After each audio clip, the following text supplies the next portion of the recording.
You can generate samples, of course, and for example, I have used it for white noise and to add to some of my tracks and stuff is like that. You know. Okay, nice, nice. So yeah, you've been just using it as a tool and enhancing your content with that, with the AI tools that you have available. Yeah, I also have a Suno and was experimenting with Suno, but you have to, if you're a little bit like you want like perfectionist on what instruments you want to hear, is a little bit more complicated to use. And lately, I also was experimenting with video AI tools using Luna and others. But from the ones that I have tested, the Crea one is not the most accurate, but is the one that if you have a little bit of experience in editing videos and so on, is the best because it allows you to upload keyframes, and with that you can choose how long your loop it, even if you choose to have that option, video is going to appear, which simplifies a lot the job. I did I did a video. I'm going to pin because I use it to advertise my new store, but you will get the how to say, the example, the feeling once you see it, so for you to know how quickly and how easy it was to do something like this. I have to say that only the video was like really, really easy to do, and later on I used Canvas, Canva.com, that also has some AI things for example, those things that you want to add, that is text or is stickers or is something like that. Also using AI. And yeah, I'm gonna share it right now if I find it, the way, if I remember how to.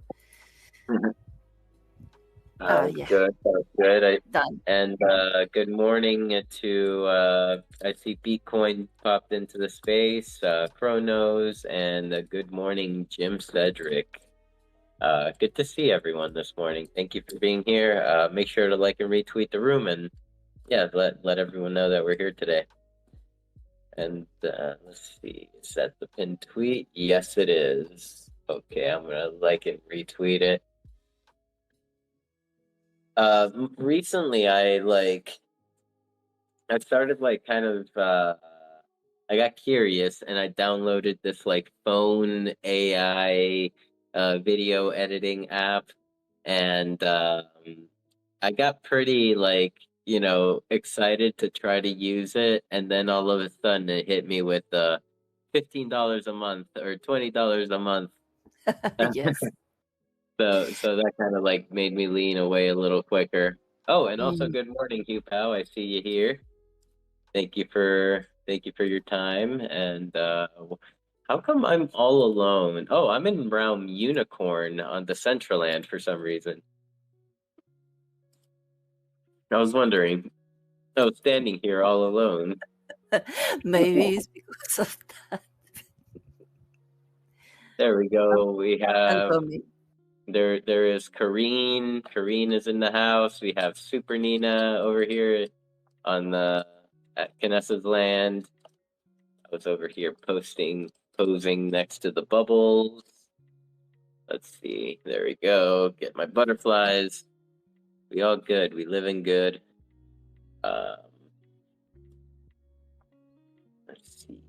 was going to do something. Oh yeah, I gotta retweet. Oh yeah, but I see Jim reacting down there. If anyone hasn't seen Jim's latest TikTok video, make sure to head over to Jim's TikTok and drop that like, follow, and retweet. Why not? And also, big news: my Twitter account just hit 4,444 followers. Yay! Woohoo! Congratulations. How do you feel about it? I mean, I feel special. I feel like I've never been at this point before. I think that we can keep moving forward. Can't wait till 5 5 5 5. Have five. And also, good morning, Greensifer. Good to see you. Good to see you. We just vibing.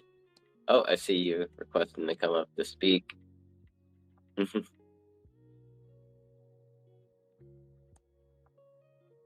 Oh, said he was up here for a second. Now I'm saying he's down there. Maybe Twitter's twittering.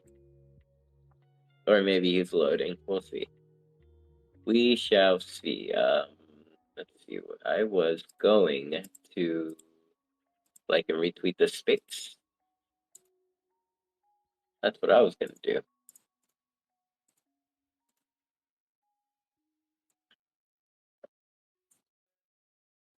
Oh, do we have Green Sapphire up here yet, or? Yeah, I think he's Oh, here trying okay, to there he is. speak. Yeah, he just popped in for me. Good morning, Green Sapphire.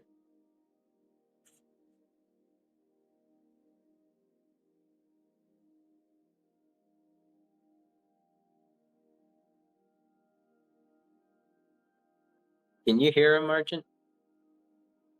Nope.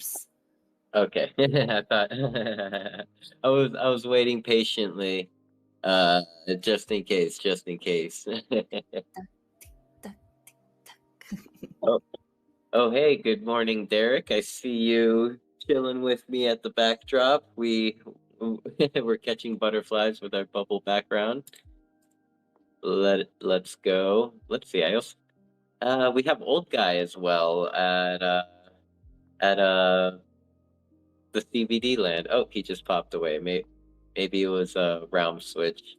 Good morning, Zuberin. Good to see you. Good to see you. Oh, Zuberverse. And M. Hello, hello. Yeah, so this week it's just me hosting the space. Ganessa had something to do today, so I'm taking over. And yeah, if you would like to come up and chat, talk about anything, you're more than welcome to. If not, we'll probably keep our conversations going here, flow some ideas for the next hour, and then move on with our Saturday evening. What are you going to do in Saturday evening? Oh, my Saturday evening? I mean, I'm only on I, like I am an going to hour. reply for you. Sorry, Sinful. You're going to listen to my stream. I'm gonna be streaming some music later. Yes, I'm gonna be listening to your stream, Argent. You Thank got you. me 100%.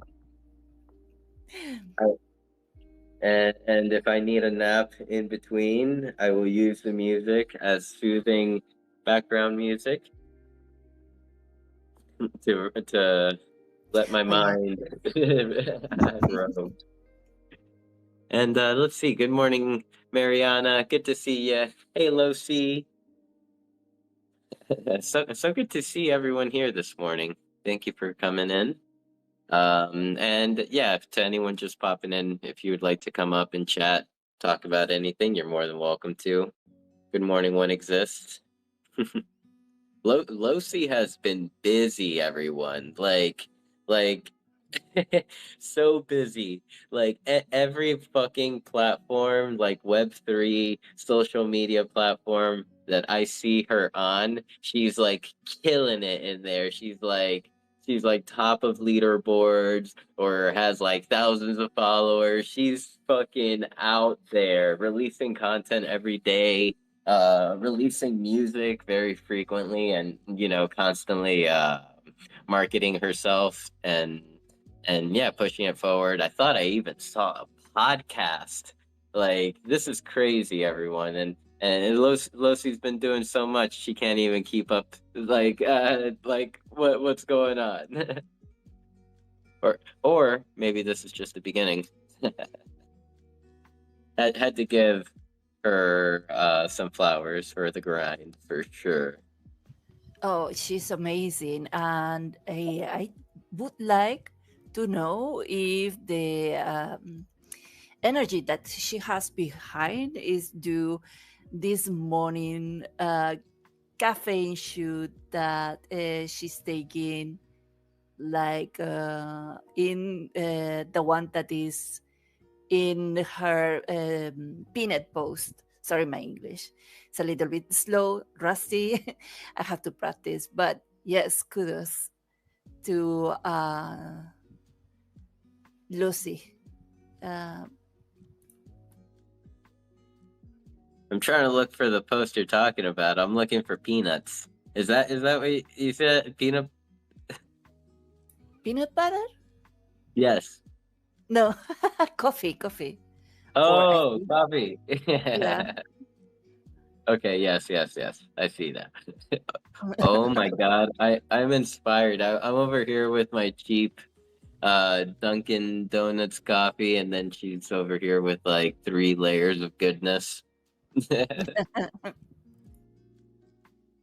But oh yeah, and also that post. I think the post you're referring to, at least in her pinned post, it's from the first. It's I guess it's a post that she had made for on Zora, which kind of is it's been like a popular platform for NFT artists to sell their work, and like through like the base chain, and I believe it supports like other blockchains as well, but it's been very popular on platforms like Farhouse and Lens and stuff like that. I was wondering the same. I was having a look to Sora this week because I see that some artists were using it, especially for AI artists. I would recommend it. Like, I mean, it's super easy. Like, even a non-creative such as myself was able to like kind of like post something onto Zora, set price, set the chain, and yeah, let it ride. What I did was it's a little bit like unconventional. It's more like I posted this like After Effects animation that I had made with my Mew bubble, and I kind of like put in the description. I just said, "Hey, the purchase of this asset is good for 5 hours worth of video editing self service from myself," and yeah, kind of Oh, like really? trying those waters. And That I sounds didn't. great. Yeah, I mean, as it's like the idea is there. Now let's see, like it. What needs to be researched is like how does that translate? Like, is it an opportunity for video editors? Am I just which I'm definitely not. Am I just like not cool enough for anyone to like see interest in this? But like, if one day, I don't know, some huge YouTubers editor comes out there and then in the Web3 world starts offering like an asset that will be valid for his editing services, that could be a way for them to uh, continue their careers and be self-sustainable. That's indeed amazing. But I think that you are already good, Sinful. Especially today that you are celebrating the 4,444, followers. Yes, indeed. And I also want to say good morning to Ira. I see you down there in the listeners. Thank you for popping in today. Really appreciate your time. And everyone, yeah, just make sure to like and retweet the room and get some friends in here. And I will invite anyone that would like to come up to speak. You're more than welcome to. Um, Hey, somehow I see Greenstifer back up here in the speaker panel. I don't know how this is possible, but is it working, Green? Are you here? I don't know how it happened either. Like my phone was glitching out so hard, I decided to like switch to PC, and then it's just like, would you like to join as speaker? I'm like, okay, click. So and I hijacked the space. Let's go. Can you guys hear me? Okay. Yep, I hear you loud and clear, bro. Yeah, me Let's too. go. Hey Arjun, how are you today? Good morning, Hey, everyone. welcome, Green. I was looking for you to see what you're coming this week with. I'm Me? tired. I just started. I need that I, I, coffee that Lucy is having. I was looking that and I was thinking, oh yeah, I need that.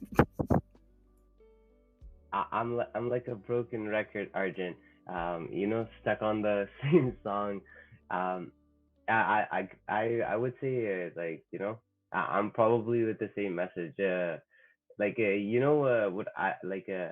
What I discovered these past couple weeks. Shout out Rustan. I ran into somebody in a farhouse space. Uh, and I was just like, yo, you should totally like your art style is very very similar to Rustan's, and you should go like definitely check them out. And they're like, yo, no way, I met Rustan like 2 days ago. Like this is like I think like 1 or 2 weeks prior. It was so awesome. Because like I had recognized the art style, right? And I'm just like, yo, this is super neat. Like I've seen stuff like this. It turned out it was a collab that had happened right away. It was super super awesome. So shout out Rustan. I hope Warpcast is treating you well, friend. It's treating me well. I see you on there too, Sinful. I love that. Arjun, you got to get on there too, for I, sure. I'm Same I, for I, same. I, I'm gonna speak on Rustan's behalf, and maybe I'll force him to come up here and actually be like, "No, sinful, shut up." Uh, but I don't think it's been treating him well enough, to tell you the truth. I like to have someone like Rustan, like literally someone that is known as one of the world's leading body artists, come onto a platform and like kind of like he said it to me before. He feels like a ghost in there. So like for them not to recognize who the fuck is using their platform, um, yeah, no, I now Rusan can come up here and be like, shut up. It's simple. They're treating me just fine. No, I would actually support that sentiment, Simple, because it's pretty like that's a very common sentiment on webcast. Like the algorithm's kind of weird. You kind of have to like break out of it, like to even get discovered, because before that you're really muted. Like Rustan's a celebrity, high key.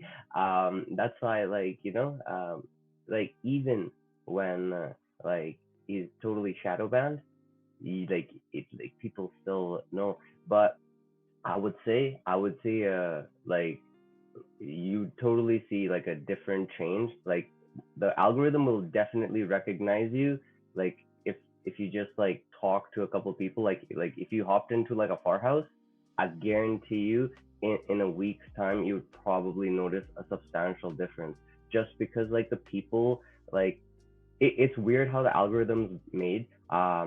Is basically like whoever is important, and like the algorithms determine that, like the first few joiners of the platform, they all got like a crazy boost because the founder basically was interacting with them, right? So there's like a weird tree. I don't even know how to explain it. I hope you guys are able to understand still. But basically whoever like the important people interact with, they kind of get influenced. Uh, that's how kind of like the algo looks at it. So the more engagement you're receiving from these important accounts, the more important your account becomes. So for example, like imagine me, I joined the workcast tomorrow, and I received like engagement from like the founder.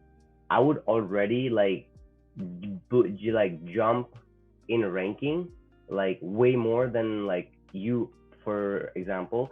Even if you got like hundreds and hundreds of likes, but they were from like unimportant people, right? And the rankings weren't that high, like according to the algorithm. But I got like one like on my thing, but it was from the founder or like somebody important, right? The algorithm is going to start like pumping out my content way more. So like I would totally recommend, if you are trying to like get exposure, which I hope all of us are. I would like jump into a farmhouse and actually like just put myself out there and engage with these people that do possess the power badge. Like I once upon a time had a power badge too. I totally was experimenting with it, and that's why I lost it. But like you could obviously like get it back too. But the it makes a substantial difference, and like Rustam's obviously like the primest candidate for a power badge. Like the algo would be constantly putting out, like that's the content like they're looking for: authentic, original, new, and like phenomenal content. Rustan is one of those that should be in the automatic power badge program. None of this gaining the trust of the platform bullshit. He already has the trust of many people. And Probably this is more happening. trustworthy than Yeah, 99% of like the space. Like and I I agree see with this that. happens. This that you are commenting, green, is something that I see in all the platforms. It's not happening only to WordCast, and it happens recently when, for example, here in X, if Elon Musk appears in your comment section, right? And then you're powered, like supercharged and powered. So this, wherever we like it or not, is something that it happens, and I agree absolutely with Sinful. It should be easier for already someone like Rustan, that has already a brand, a following that is constant, that is a top figure in body painting and in the world, and it should be like easier, not that much time consuming for the artist to achieve, again, like a good way to spread their message through the social media. I think social media is forgetting the primary use of what it was for. Now it's like a war for attention, like in like too much. We are worried too much in the algorithms, know, to be able to be there and to arrive to people, and to arrive to people that resonates with what we are doing. And I think it should be easier and not that the feeling of cannibalizing, that you are trying to not you personally, I mean the people with the power in all these platforms. I resonate with that, Arjun. um I feel like that too. uh you know like in my opinion, I feel like the way Webcast tried to solve that was they created channels. Um, yeah, like I use them too. I kind of like them because without them, I literally have no influence. Because like as soon as you lose your power badge, you're like getting punished, because you were doing something that you weren't supposed to, which I'm okay with. Like experimenting is fun, but like I would say, like for somebody like Rustan, um, it would be like super easy. Like all Rustan would have to do is like show up in like a farmhouse, and that's it. That's game over because like basically the algorithm has been like obviously there's gamification everywhere too, right? Um, and so people have like been farming and stuff like that, and so like the people with the power badges are also like distressed, like yourself, like that these farmers shouldn't be the ones that get the influence, right? Because it's kind of polluting the platform. So the people, the good people, that want to build and actually like explore artists and like put them on, right? They're obviously like always looking to find these people, right? But it's super hard because like on a text only platform, it's kind of like hard to like find people, especially when the algorithm continuously is suppressing, right? So that's why I'm a huge advocate for Farhouse, because one, in my opinion, um, Odd Job is holding down the fort like a menace. So like people are already really warm to Decentraland. Um, so it's like it's literally like I like the people there. They're super cool. They're people that would want to like build in Decentraland too.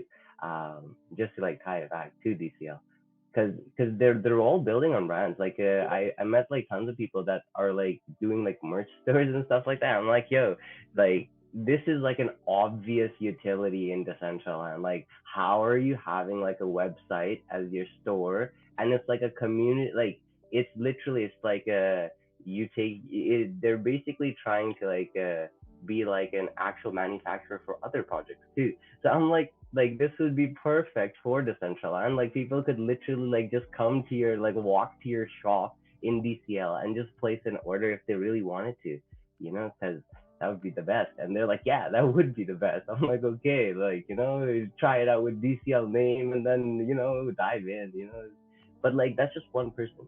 Um, there's tons of people there. That's the only reason why like I am like a broken record, because like I feel like we could be giving it a little bit more attention. It's super awesome, um but also because there's like new people there too that are very very like-minded, you know but like you should definitely like verify with Odd. um you know What is for sure is that we need an alternative to X that works for us, like truly. Uh, because we remain in X probably because it's easier. It's just easier and it's integrated with a lot of, publishing services and etc. So if that can offer Warcast or any other platform that is not doing the things as in the same polluted way that is doing it X or Facebook, is going to be a really amazing thing.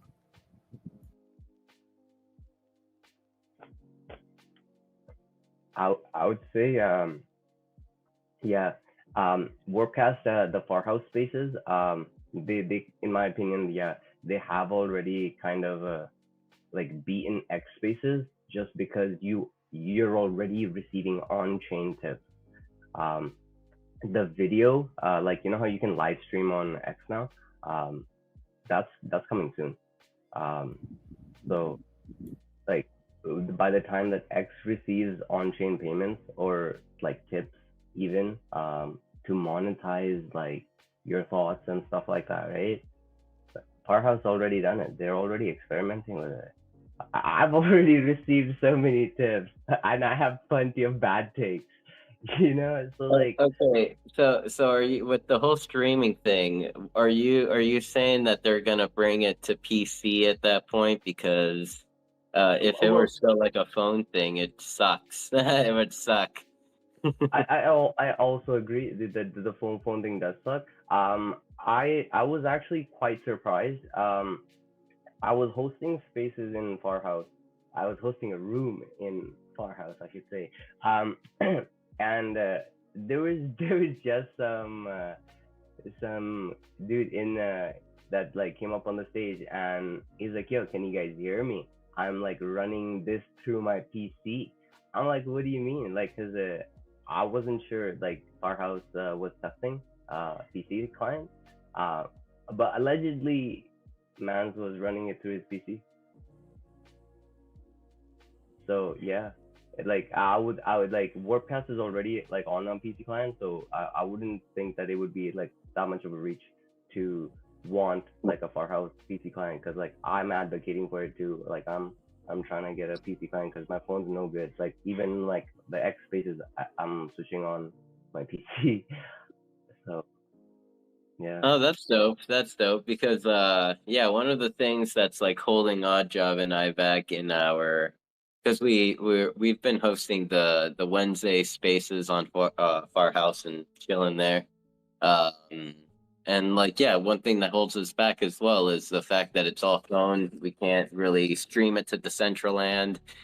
We can't stream it to any other platform at all until yeah, they get it on PC. So that'll be cool to see if when it comes. I know that they like it seems like they develop very fast. It almost feels like every week there's something new. So we'll see. We'll see.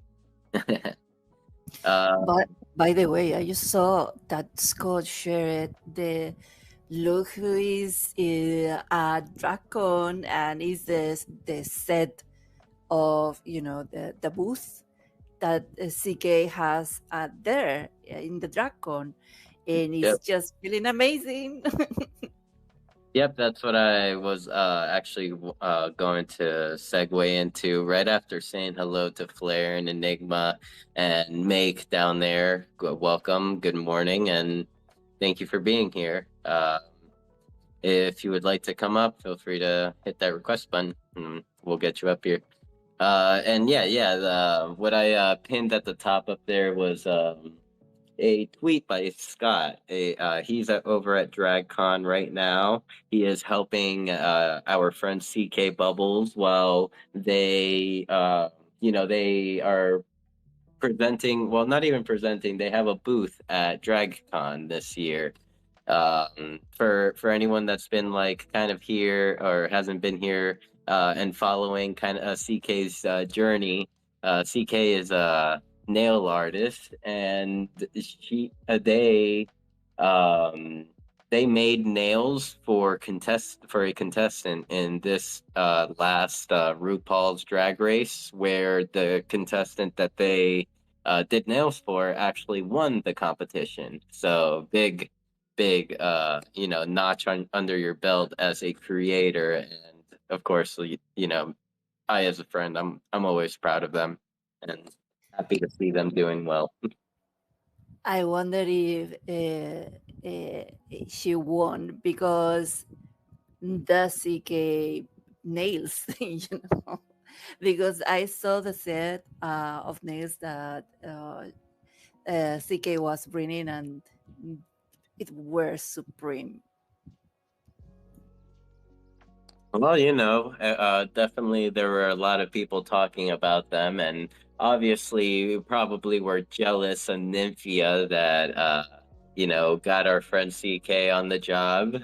So, but now those other queens are making sure they talk to CK, and who knows, maybe in like future competitions you might see some more nails by CK on the competition. So something cool to potentially look forward to.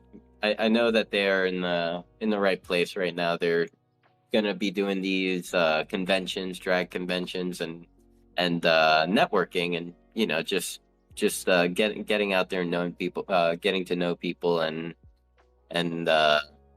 seeing the world. So very very proud of CK. Good job, my friend. And I'll pass the mic over to Zubrant. I know that you've been here for a little bit, just quiet, waiting for your moment. How are you today?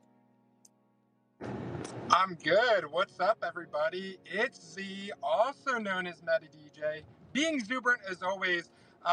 It's exuberant, but at Zuberverse is the metaverse that we're building. So that's what the handle is all about. But yeah, I just wanted to come up and say hi. I always like to check in with the community, and more importantly, I want to thank all of you for the support last week at our event with MetaTribe Plaza. I just got to say, MetaTribe Plaza, shout out to Meta Wolf and the full crew there.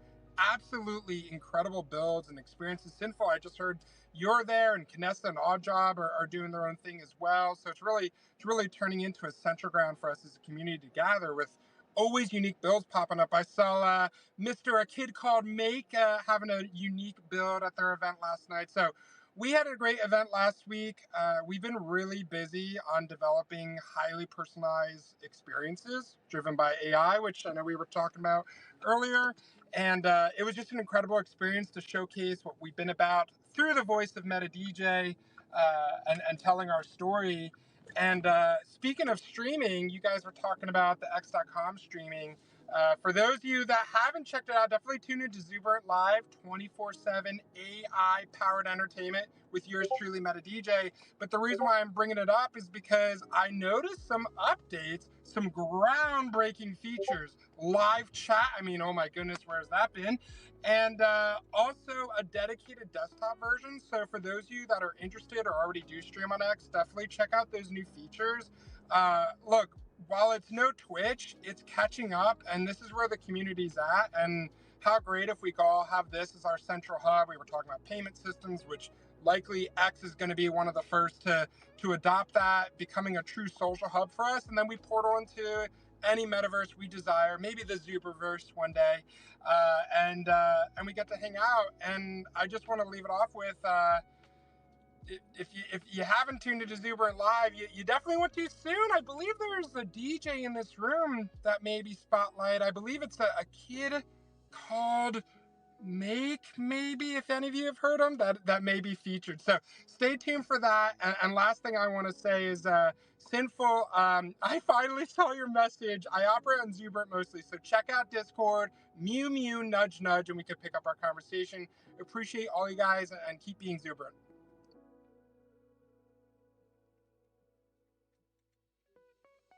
Well, yeah, thank you for coming up. Thank you for coming up. And yeah, love Make. So always good to hear him getting some love. And speaking of love, I see that that our friend Love Louie just popped into the space. He's down there by the listeners. Good to hear. Good to see you, my friend. I hope you're doing good. It's been a while since we have connected. Let's definitely catch up sometime, Love Louie. And yeah, see what you up to. I'm always curious. I know you're busy out there doing like a million things at once, dude. And also, I've been meaning to tell you, but every time it comes to my mind, I forget. I not recently, but I think like a month ago, I may have used one of your songs on one of my like shorts, and I did give you credit. Like at the end, I put music by Love Louie, but I just never ran it by you that I did that. So I'm letting you know right now, homie. And if I did something bad, please let me know. but yeah, it was it's a dope song that I Love Louie that was actually a donation from Miss T to me. Like she heard that I really enjoyed the song, and she let me, she sent me one. I believe it's called Last Supper. I'm going into my OpenSea right now just to confirm. And while I'm doing my confirmation, good morning, Meg. How are you? Welcome. Good morning, good morning. How we doing, DCL fam? Great to see y'all. Thanks, Meta DJ. What a vibe. Love to see what Zuberant's working on. Love to participate, and really want to thank those that popped in last night. I'm absolutely fried, man. Just super stoked, and I don't know if you caught it, Mew, but you won some juice, so that's super fun. Welcome to the family. Mm. I'm just, man, the vibes have just been so good back in DCL. The events have, I feel like we're rallying more than ever. I don't know. Super friggin' stoked. Great to see Louie here today. Maybe we could prod him up here and get a smile on our face. The OG. Nothing better than running around with Louie. Yeah, for sure, for sure. And yeah, just to confirm, yeah, the song that I had featured on my video was "The Last Supper" by Kid Love. So yeah, and, and check out Love Louie's other music. Like you could probably catch him. He probably has like some stuff on SoundCloud. I know he has some music NFTs on OpenSea, and yeah, he's a artist. He is a musician, very talented. And what was I gonna mention? I Make mentioned something, and yeah. I mean about the vibes. Yeah, I mean, it it I feel like we're seeing it in its like more most natural state. Like the people that are here. Like they enjoy the platform, they enjoy the company of who they're with. Like even like personally, like myself, I feel like I've been a bit absent like the last couple of weeks. I've been, just trying to look for a job and getting out into the real world and trying to do some things. Uh, but uh, but yeah, I mean, when I come back home and I go to an event, like I see my people, I see my family there, and so yeah, I do agree with you that like there is something special, like and to tell you the truth, it's like I I I know you worded it as like kind of like there's a spark, but I feel like this is kind of like baseline, and one spark could ignite something even bigger. Make Dude, 100%.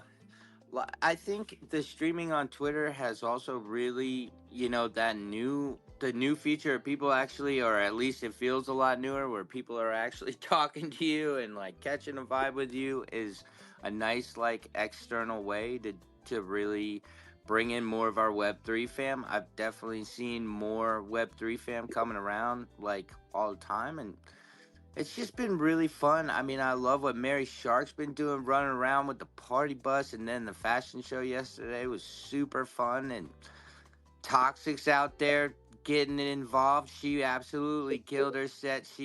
I want to say, Toxic, that was friggin' awesome on Wednesday. I had so much fun. The mashups were killer, and just the vibes are high. I mean, we might not be filled to the brim with millions of people, but the people are there just having wonderful experiences.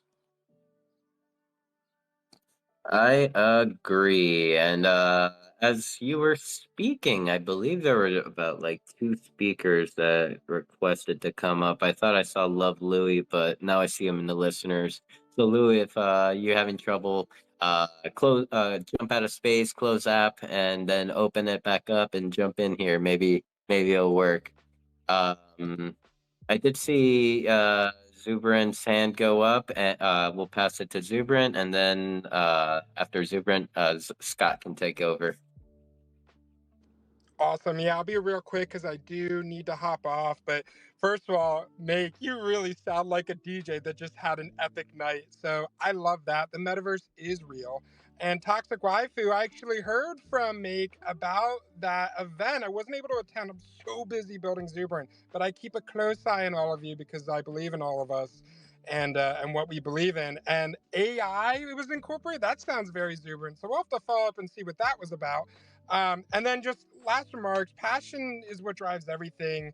I believe I've said this now a few times, and it's a big aspect of what we're doing at Zuber. And we believe the metaverse is a movement. It's a way of life of how we experience, right? We use technology, and in many cases, we refer to the metaverse as technology.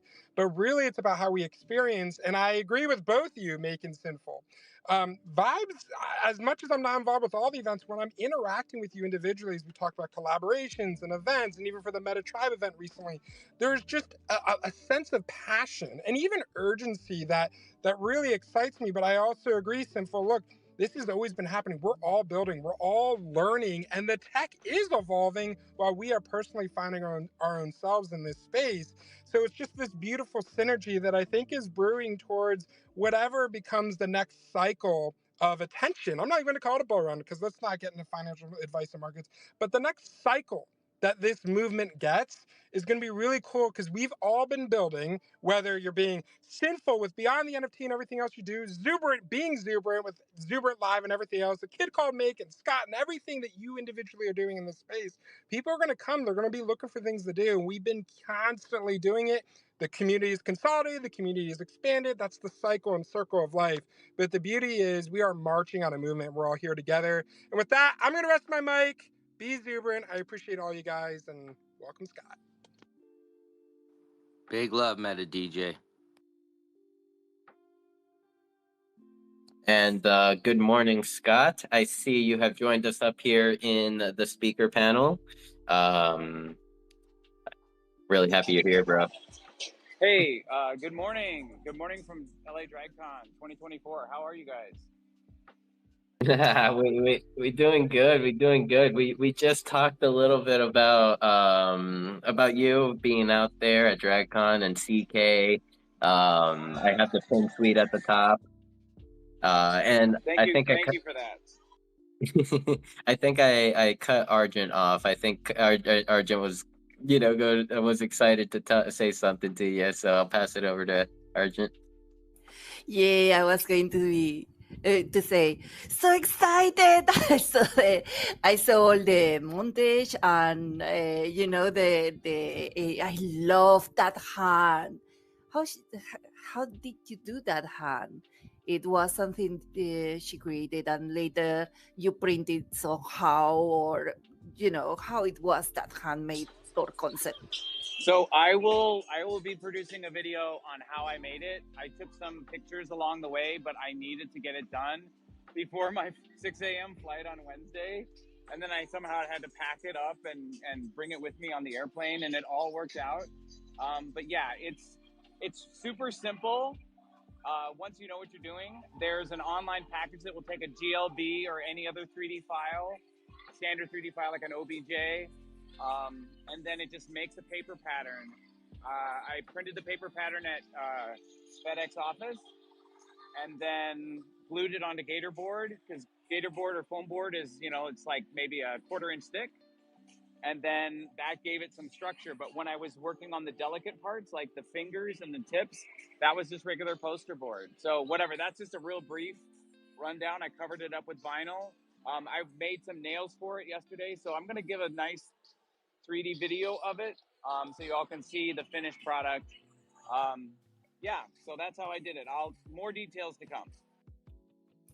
Love it. That hand is supreme, Scott. Congratulations. And yes, thank you. I would hunger for that video to know how you did it.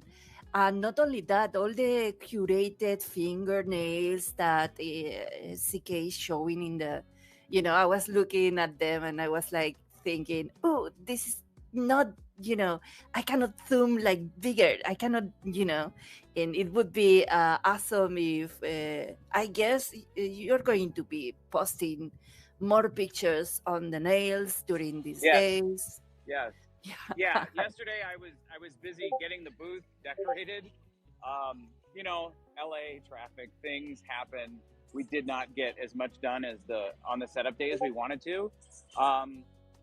But the first day, the Friday, is usually a light day, so that was totally fine.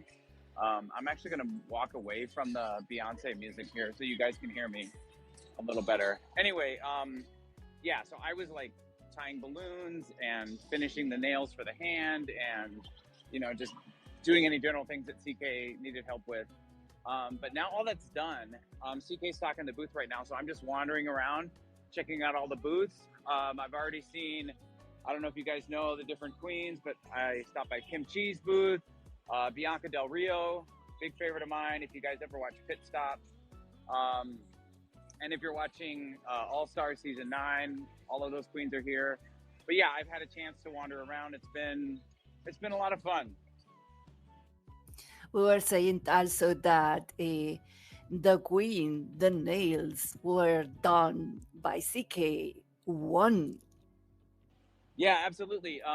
So at one point it was a little slow, so CK left the booth and went over to Nymphia's booth and got to like jump the line and go up and get a picture taken with her. So I think CK posted that on Instagram. That's where they post most of their content, is on Instagram. That's where they follow a lot of the queens. But yeah, there's some other queens that CK's hoping to see today.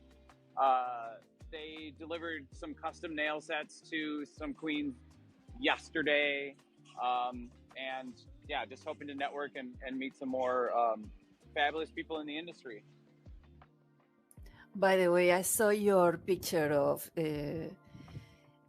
inflating the balloons. It was so fun.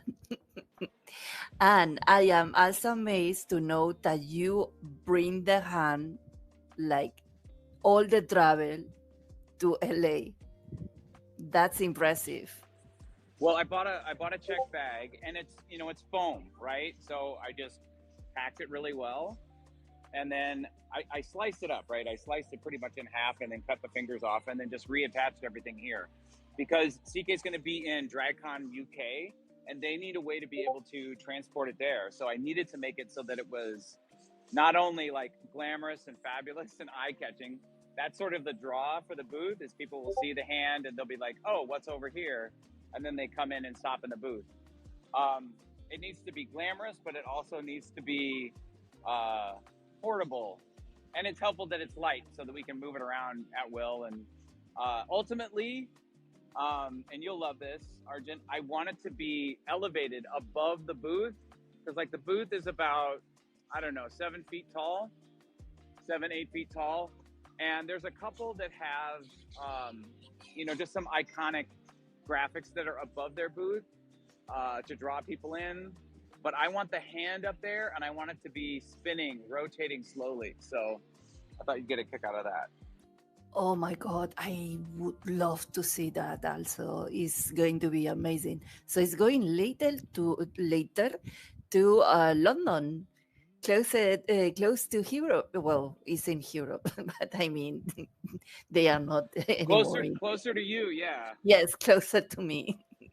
Well, CK did extend the invitation to me and my wife Paula to come out to visit them in the UK for DragCon. I don't know. It's in January. I don't know if we're gonna make that, but that would be super cool if we could, and possibly meet up with some Decentralites over across the pond.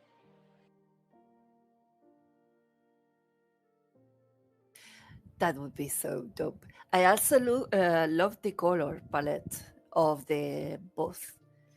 We know CK love pink, but it's a really good composition of pink tones. Yeah, thank you for that. I mean, that's mostly CK's doing. I gave them color options for the hand, like for the chrome vinyl, and then I also source the balloons locally. And yeah, LA is amazing, right? Because there's a garment district and a lot of stuff that we weren't able to find, or that they weren't able to find on Amazon, or out in New York. We were just able to wander around the garment district and find the pink for the tablecloth and the pink balloons and different sizes and stuff. So yeah, it's there's a lot of resources out here. Oh, also, best food I've ever had, like for a long time anywhere. I ate at a place called Egg Slut this morning for breakfast, and It was amazing. Yeah, it was really delicious. They've got them in New York and LA, and I'm not sure where they're expanding to. But if you guys get a chance, go to Egg Slut. I hope they open something in Barcelona soon. Then, a little bit to taste the food at least. I was also going to ask you how long it took you to do all the process of the hunt. I'm gonna have to get back to you on that. I can go back, and back calculate it. I just, yeah, a lot of it was trial and error, so I wouldn't incorporate that into the total production, um, cost for time. But I'm gonna say at least 40 hours. Well, trial and error is an important part of the process, so especially because if there is no tutorials that you can watch about it, and you are pioneering in this, it's kind of pioneering, if not in this kind of thing. So kudos also, or congratulations also for a process of trial and error, which I think is super important for creative expression.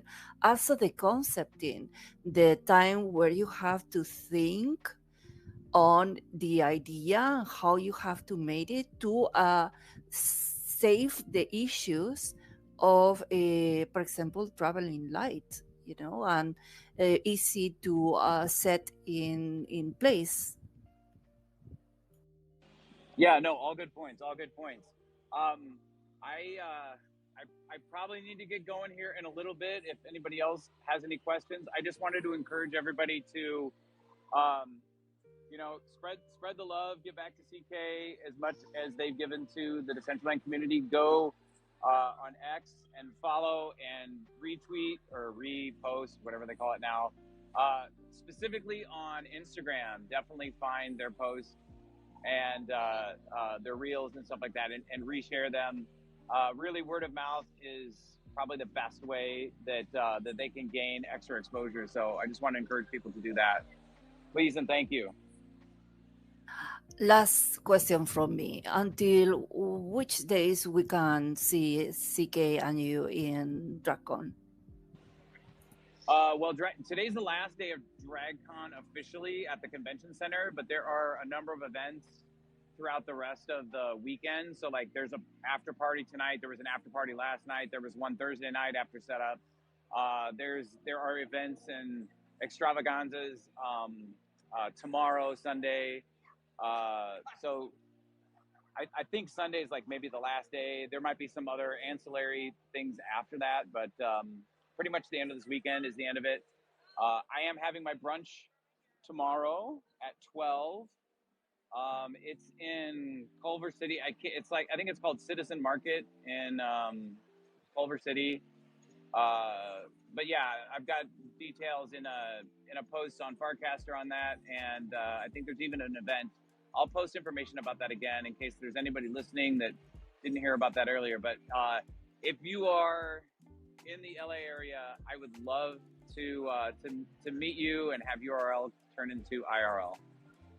Teleport button activated. Yeah, if only. Until then, there's the metaverse. And that'll have to be good enough.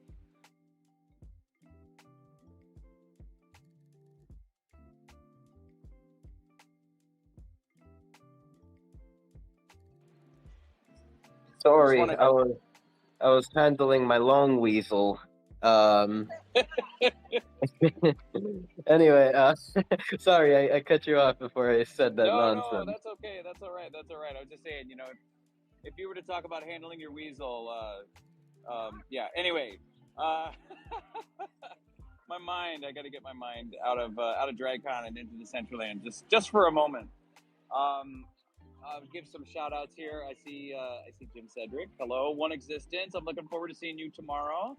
Hello, Ozymandias. I was super jazzed to spend some time with Rustan on Wednesday night. That was a really good time. Thank you, old guy.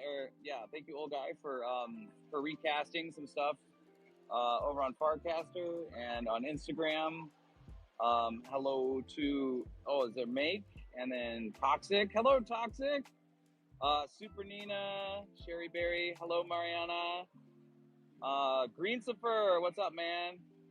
And Flair and Enigma. Yes, talk about Farcaster, somebody who's also on Farcaster. Good to see all of you. And yeah, looking forward to the real life meetup tomorrow. Yes. Yeah, so I'm excited. Let me know how that goes. And I just wanted to give a shout out. I thought I saw Goldilocks in the room here just a second ago. Shout out to Goldilocks. I hope they are doing well. I see 044 joined us as well. Welcome. Sherry Berry is in the room, as Ajab mentioned. And Aaron Loop, welcome. Make sure to like and retweet. And if you would like to come up to speak, you're more than welcome to hit that request button. And yeah, Scott, I'm happy you're having fun out there. I guess last question from me at least, before we let you get back into DragCon mode. Will you be home by Wednesday? By Wednesday. Will we be hosting our space in Yeah. Farcaster? Yes, absolutely. We'll be hosting our space. I get back Tuesday late night, but enough time to recover by the time we have our space on Farcaster on Farhouse Wednesday. Yes, absolutely. Okay, cool. Just making sure. I know how those trips are. Like it's like you're supposed to be leaving on this plane to go to vacation, but when you come back, you're more exhausted than from when you left. Yeah, and who knows what bug might be released, and I'm not able to fly anywhere. Yeah, exactly. It's been pretty chaotic out in the world of airlines these last couple of days with all the flights getting canceled, and I guess it was that there was like some sort of update that was pushed through that wasn't supposed to, and messed up a lot of computers. Yeah, it was a CrowdStrike, cybersecurity, and I think that they had like 8% of the market in terms of like providing security, and they were just really critical. That was a really critical 8%. So another, if anybody like complains about it or whatever, it's a really good opportunity to promote decentralization. I'm always about that. Just like, yeah, you've got centralized companies providing security. If you were to open source it, if you were to decentralize it, it might be better because, it didn't go down the other day was the Ethereum network, the Bitcoin network. That all stayed up because it's decentralized. Yeah, definitely. And I know that what was it? This was like slightly different. But fuck, what did it have to do with? And I think slipped my mind. You had mentioned decentralization. You mentioned how Bitcoin didn't go down, so yeah, it could be a time to explore. Oh, it's mainly like I can't think of the name right now, so I'm just gonna let the point go until like I probably remember very frantically Then exactly what. I am All going, good. yeah. Then while I am going to ask what happened, I'm so out of the loop with news that I don't know exactly what happened with that. It was a cyber attack on only. No. So there's a cybersecurity company called CrowdStrike, all one word, and they pushed an update. The update had a major flaw in it that caused a cascading effect. CK showed me video of like flight patterns, and it's like there's all these dots that are whizzing around the globe, and then all of a sudden it just wave after wave, from like the West Coast over to the East Coast, all of the flights get grounded. So that was like, I think, the major disruption.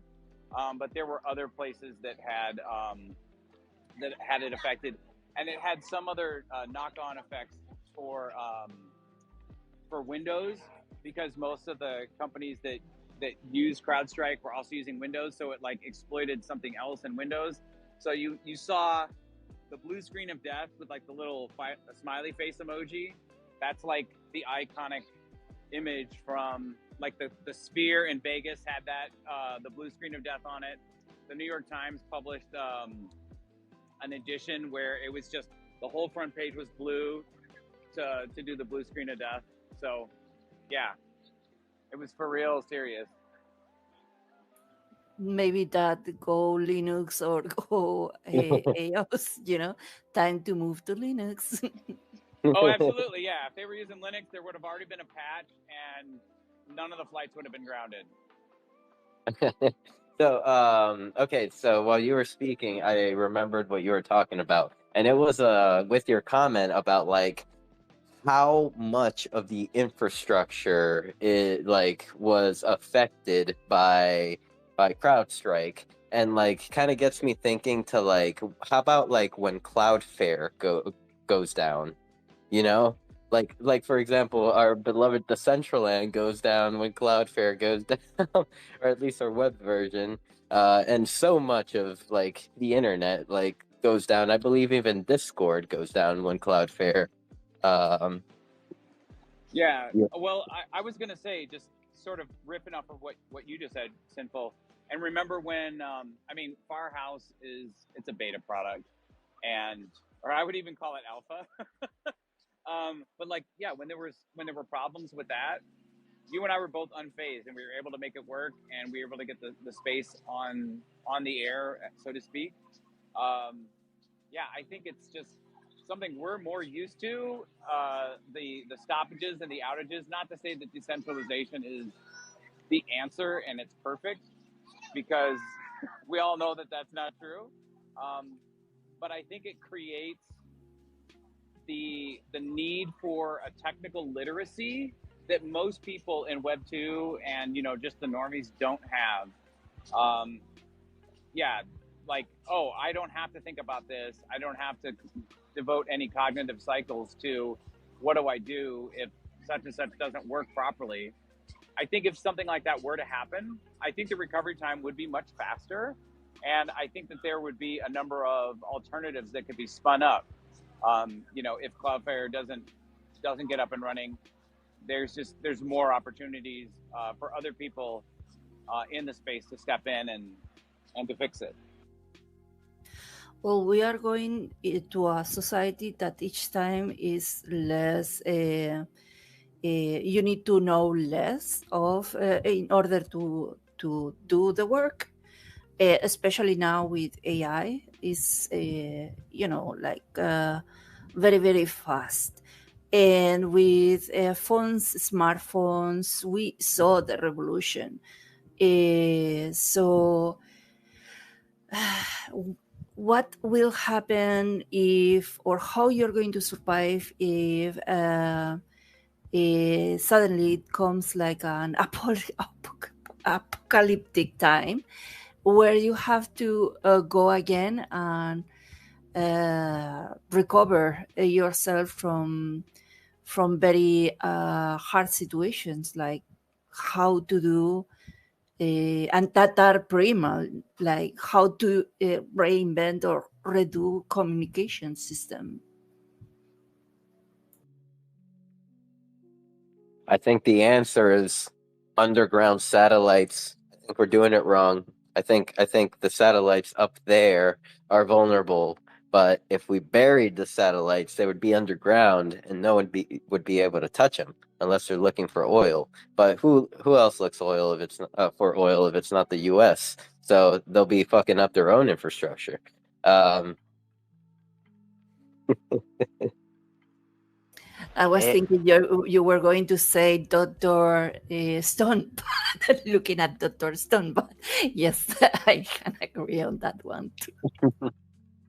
I just wanted to chime in real quick because I can't see hands today, or I can't even see that Scott's actually on there. But Scott, I've been enjoying CK's Instagram feed, seeing all the energy. Make sure you're all following CK on Insta because there's a lot of great energy happening there. And y'all just sent such a smile to my heart when I saw y'all pulling up. So big love, fam. Love to see it.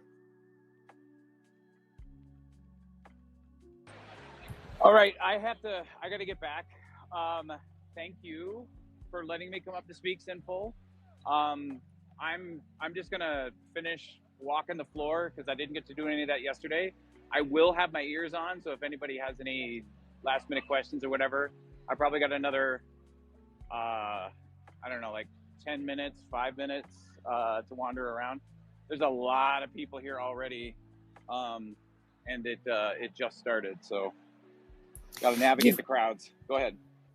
Give regards to your wife and to Siki. I will. Thank you. Thank you. Odd, I had a question. Me and Simple, we're just talking about this earlier. We're discussing how like established people like Rustan are still getting kind of sidelined on Warpcast. How do we enable like our artists that actually deserve recognition? Because we do have like an army, you know, our army of 38 is very, very strong. I mean, that's a whole other discussion, Greensifer. I've been spending a lot of time trying to figure that out. I would recommend to anybody that's interested in being able to jump the queue, as it were, and not be stuck in the lower reaches of the non-power badge holders, because that's still a thing. It's something called a pre-trust seed, and the founders, Dan Romero and oh my God, Varun. I can't remember his last name, but Dan and Varun are pretty adamant about being able to battle bots and spam. And how do you do that in a decentralized way? Like, think back to the times when there was a lot more people in Decentraland, and people would come, and how did we deal with somebody who was just exhibiting obscene behavior? All the work that Low Poly Models and Lastrom did, with being spearheaded by Canessa over on CBD for the mute user option. And I know that that's slowly becoming a reality, but it's like, how do you do that? It's a really thick, sticky wicket to try to solve. But with the pre-trust seed, it's just like, if I were to start a social network, I know all of you guys are real, right? So you would be in my trusted circle, and then anybody that you brought in, I could also trust. But the further out degrees of separation I get from you guys as my pre-trust seed, the less veracity, the less confirmation I have on those being real people. So they're still trying to figure it out, and right now they're just being very hardline about it. I think there will come a time when somebody like Rustan, who has a following and recognition and just gravitas, can come into a space and be like, yeah, I'm totally a real person. There's no central authority though to say, yeah, we get you the blue check mark or the gold check mark or whatever. So it's in an in-between stage right now. If you really want to learn how to jump that queue, you can go to it's Power Mondays with Peachy. It's Pichi. Peachy has a lot of guests on there. I'm usually one of the guest speakers, but Jeff Goldberg is somebody who's a data analyst. He's somebody that was he was targeted by the Saudi government, and he was kicked off Twitter through a bot network that was financed by the Saudi network. So he's got some serious cred out there, and he's on the sidelines. He doesn't work for Merkel. That's a for-profit company that's developing Warpcast. He's there to analyze the data because it is open source to a certain extent, and it's sufficiently decentralized. Then people like Jeff Goldberg can access that data, and He's always doing visualizations and figuring stuff out. So he's a guest on Peachy's Power Monday. Um, yeah, I wrote an article about a month ago with a couple of other co-authors, Tori and Jackie. That's in my feed somewhere. You know, you guys can certainly go read that. Although things iterate and change quickly on Farcaster, so some of that stuff may be out of date, but the general consensus of, you know, how it's run, where you've got to have the power badge, is still in effect. But there are things that are up and coming, like Moxie, that's through a company called Airstack, that aim to change that. So, anyway, sorry, that's the shortest answer I can give you.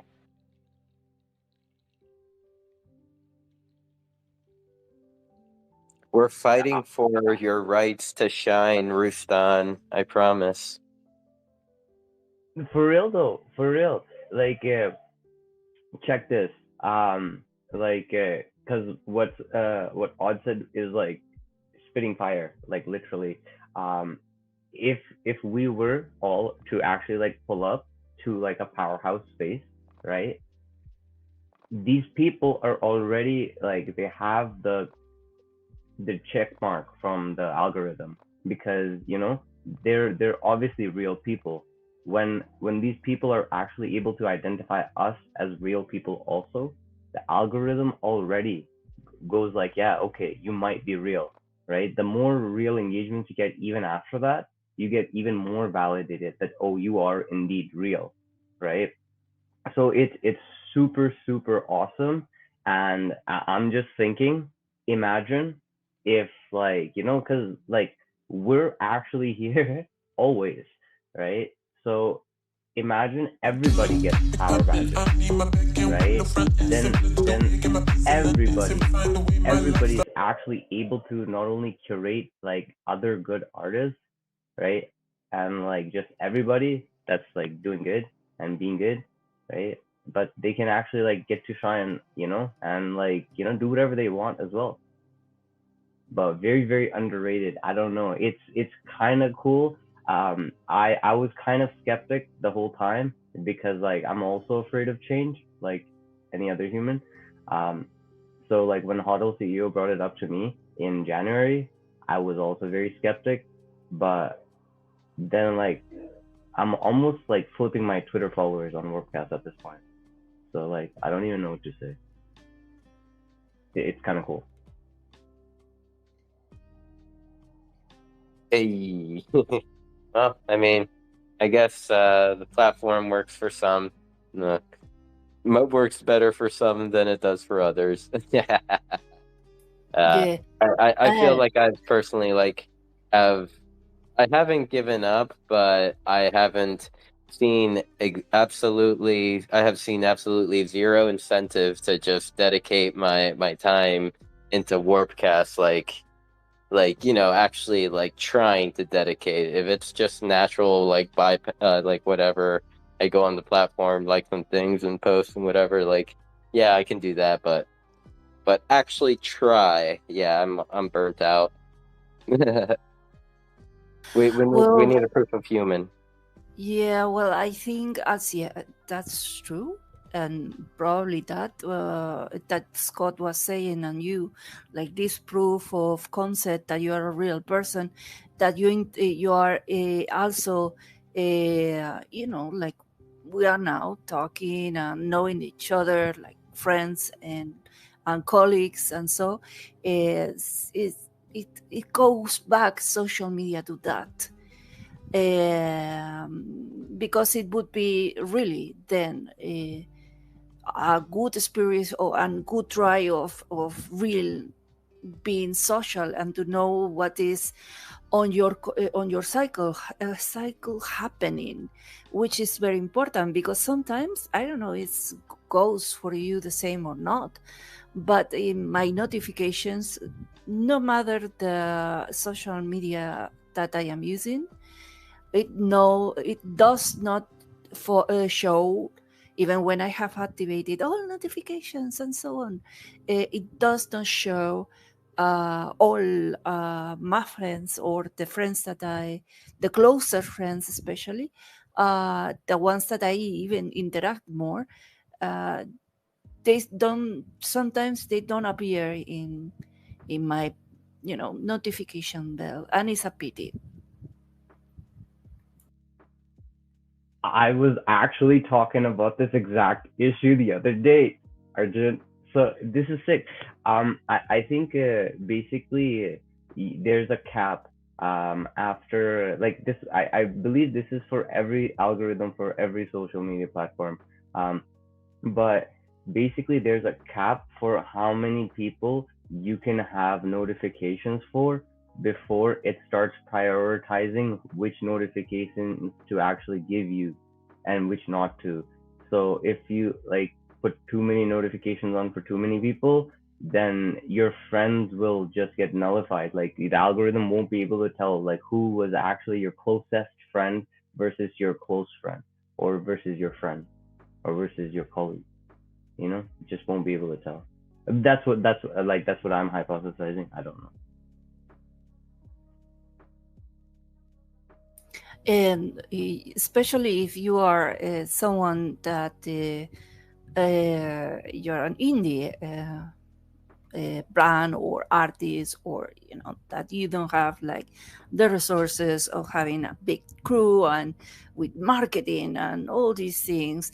It's super important because you want also your friends to support you, and sometimes your friends don't realize that you're doing things, which is also very, very important. For example, I actually sometimes what I do is, I'm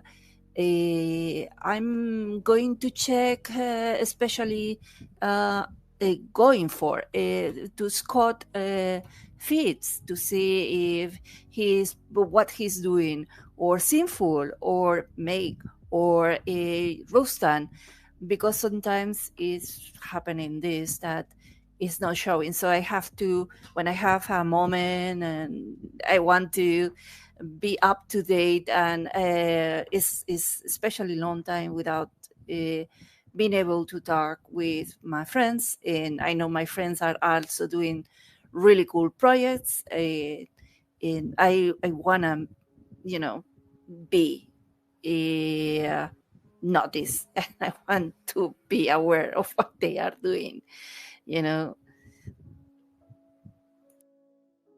This is perfect because that's exactly why the client Warpcast was built. Like, that's literally what they're trying to get you to do, right? Because that's why they put in like the whole tipping thing too, just to experiment with it. Is like, you go check up on your friends, see what they're doing, see what they're building, right? Because everybody's probably busy, right? And you just show them a little bit of appreciation, and it's like you get an allowance for it too. It's awesome, right? So it's kind of like the incentives are built in, right? But they're incentives to actually like use the platform. Where a lot of people like get bullied by the algorithm is when they try to like gamify it, because you can't really gamify authenticity. Just be yourself, do your thing, have like whatever you're trying to do, stick to it, and the algorithm will respect you and appreciate you for being yourself. I think like that's kind of key, because when the algorithm sees repetition, it will not appreciate you as much, because it wants to see like authentic things.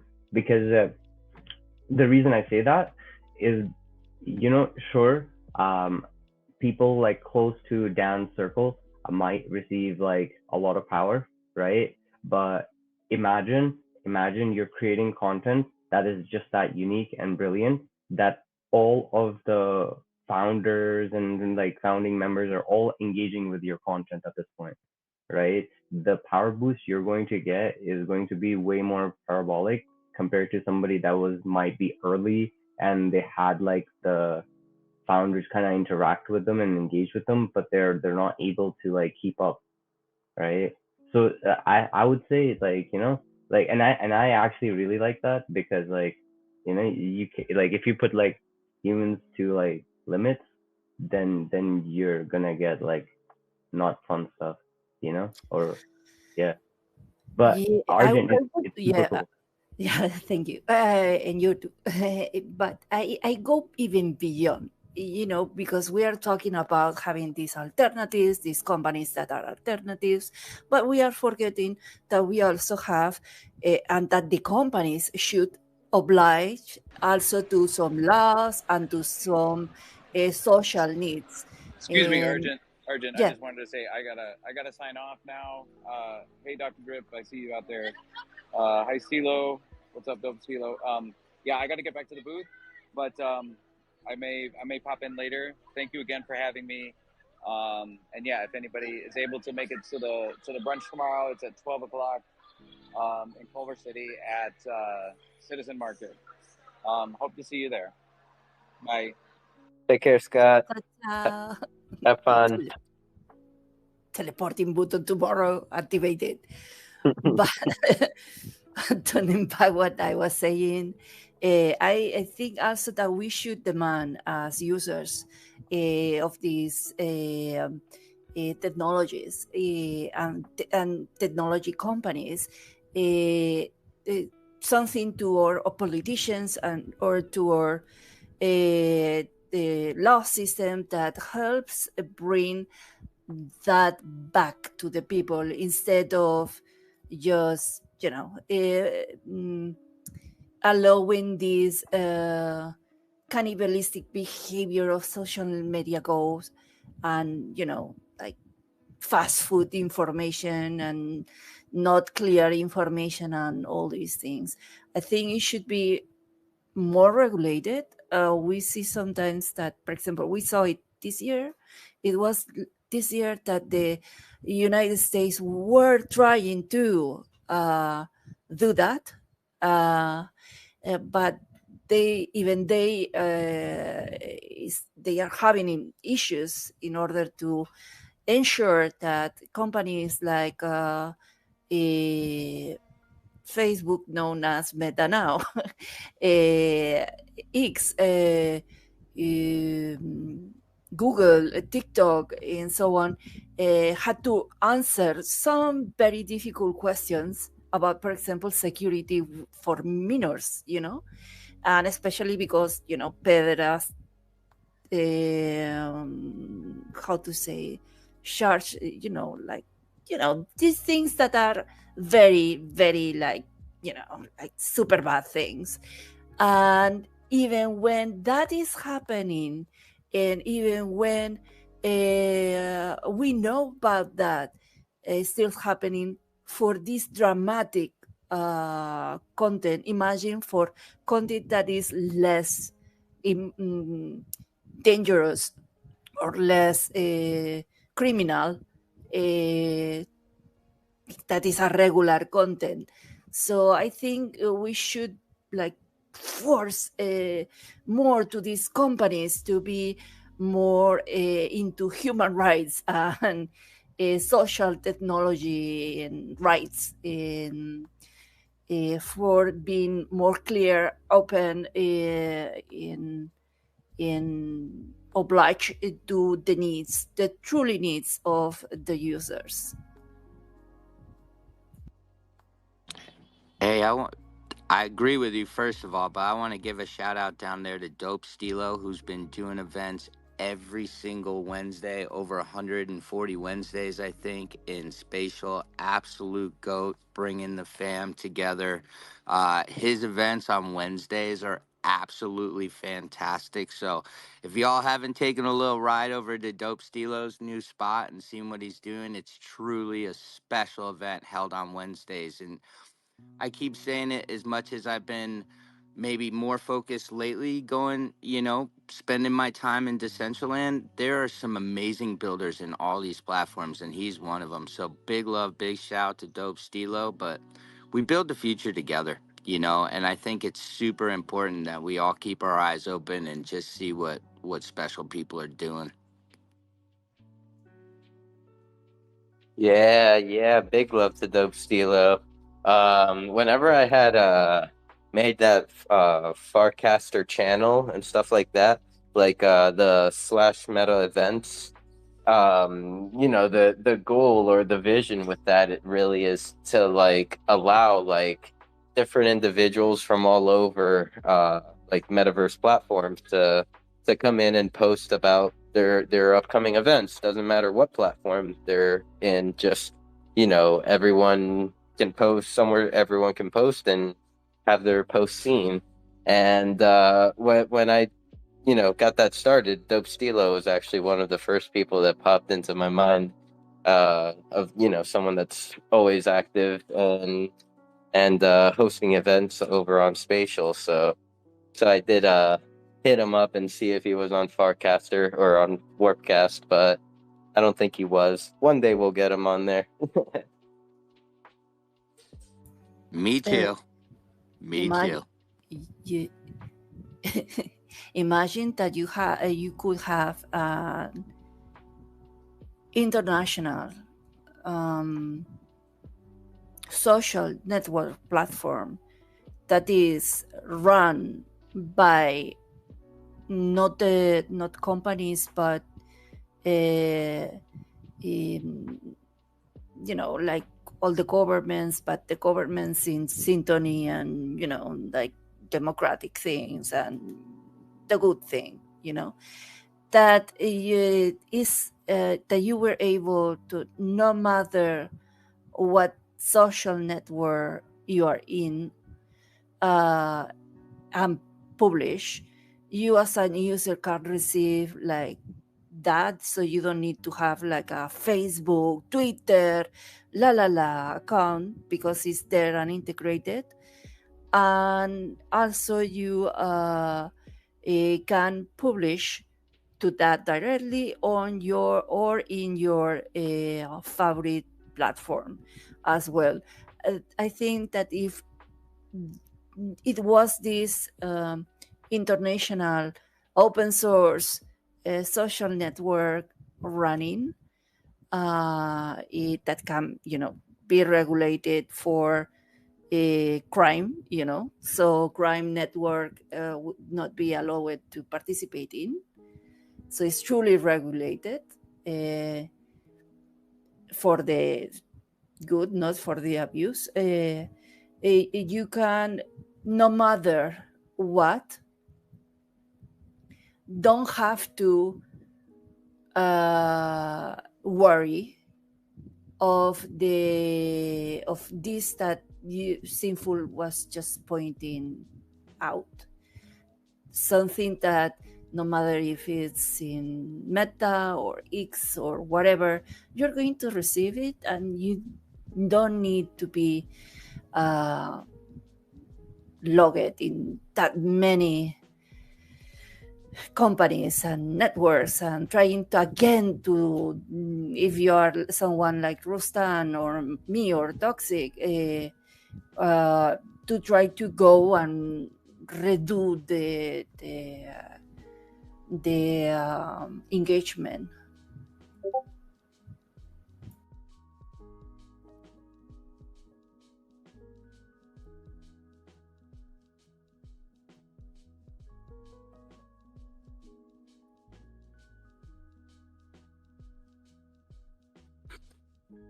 Well, since the awkward silence came, brought to you by Dr. Drip. And I wanted to say hi to Julianne. Good to see you today. Holy crap. Weasel, stop. Anyway, I want a picture of your whistle, like so much right now. And of you chasing the whistle or saying bad whistle, what whistle, you know, that would be so tempting to see. I figured I have to say it in like an Australian accent, like, wait, I'm handling my weasel, mate. That sounds also so pervy at the same time. I guess it's on brand with the name. I have a spicy take. If you guys will engage, um, we're talking about Farcaster and the ecosystem, right? Argent, like especially you, I guess. Like it's like just because we love to pick each other's brains. Um, so Farcaster has like a little bit of a joke, um, that Dan, the founder, he's like he's a commie. um, is like and basically the whole Farcaster ecosystem uh, is built on like socialistic fundamentals, when it's approaching like the whole concept of decentralization, um, and stuff like that. You know, what do you guys think? Like, what do you guys make of it? Well, as I said, I am about decentralization. The issue that I see not only in decentralization for social network is it happens the same with centralized networks. Is, as I was saying, with that of the United States government trying to, you know, so it's the how to regulate it on a good way that is not going to be harmed. Maybe it's not because of decentralization per se, but it's how we can make it for, that. What I love is the open source code.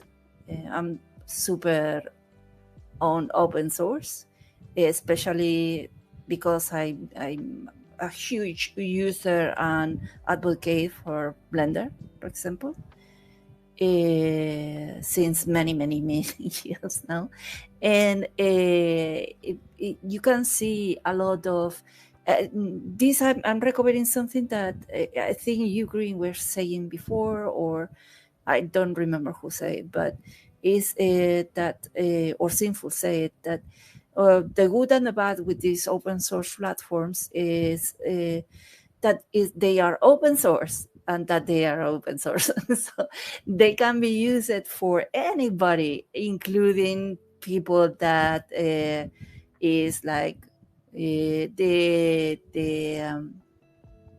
counterpart, the competition, if you want to say it. So this platform has them sometimes difficult because they have to compete with well-established business, or like, in this case will be, if we are talking Blender, it will be Autodesk, for example. And of course, for example, what I found good, and that I think is a good example, and that's why I'm saying it, and putting as example Blender, is because the Blender Foundation, it got also support from, for example, the same Autodesk, that they give money to the Blender Foundation because they find useful some of the code that is with Blender and including in Blender, and they are using it for their products. The same did Adobe financial Blender, in order to use, for example, the part of the code that they are developing in their pay and expensive, 3D tools that they are having now if you are Adobe, if you're using Adobe subscription for. And they should not have to, but they did. They tip and they support Blender for, in order to go and do what they are doing without the pressure of the having, like any kind of influence about the direction of which is going Blender. So they don't have any kind of control with that. But when these kind of companies that theory, and they are competition, are supporting open source as well, because they are already putting some of that into their own things, is awesome. It's really beautiful. So maybe what we have to go back is to that idea instead of only decentralization. I think we have to manage some kind of agreement, like I think Blender Foundation is what they are doing is their follow example to actually follow and do all the things, not only 3D apps, but for example, we should apply that also as well to social media and AI and a lot of these things. And then maybe we could also get that freedom at the same time of being able and aware of our community and or friends and or colleagues, and at the same time be safe, a safe space.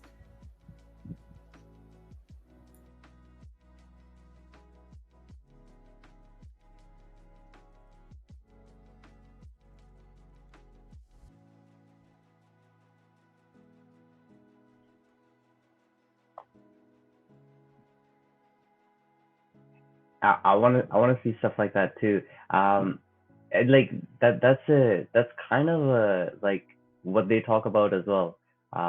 When they say that Dan's a commie, um, because I like he's that's why like the whole experimenting with the tipping game, right?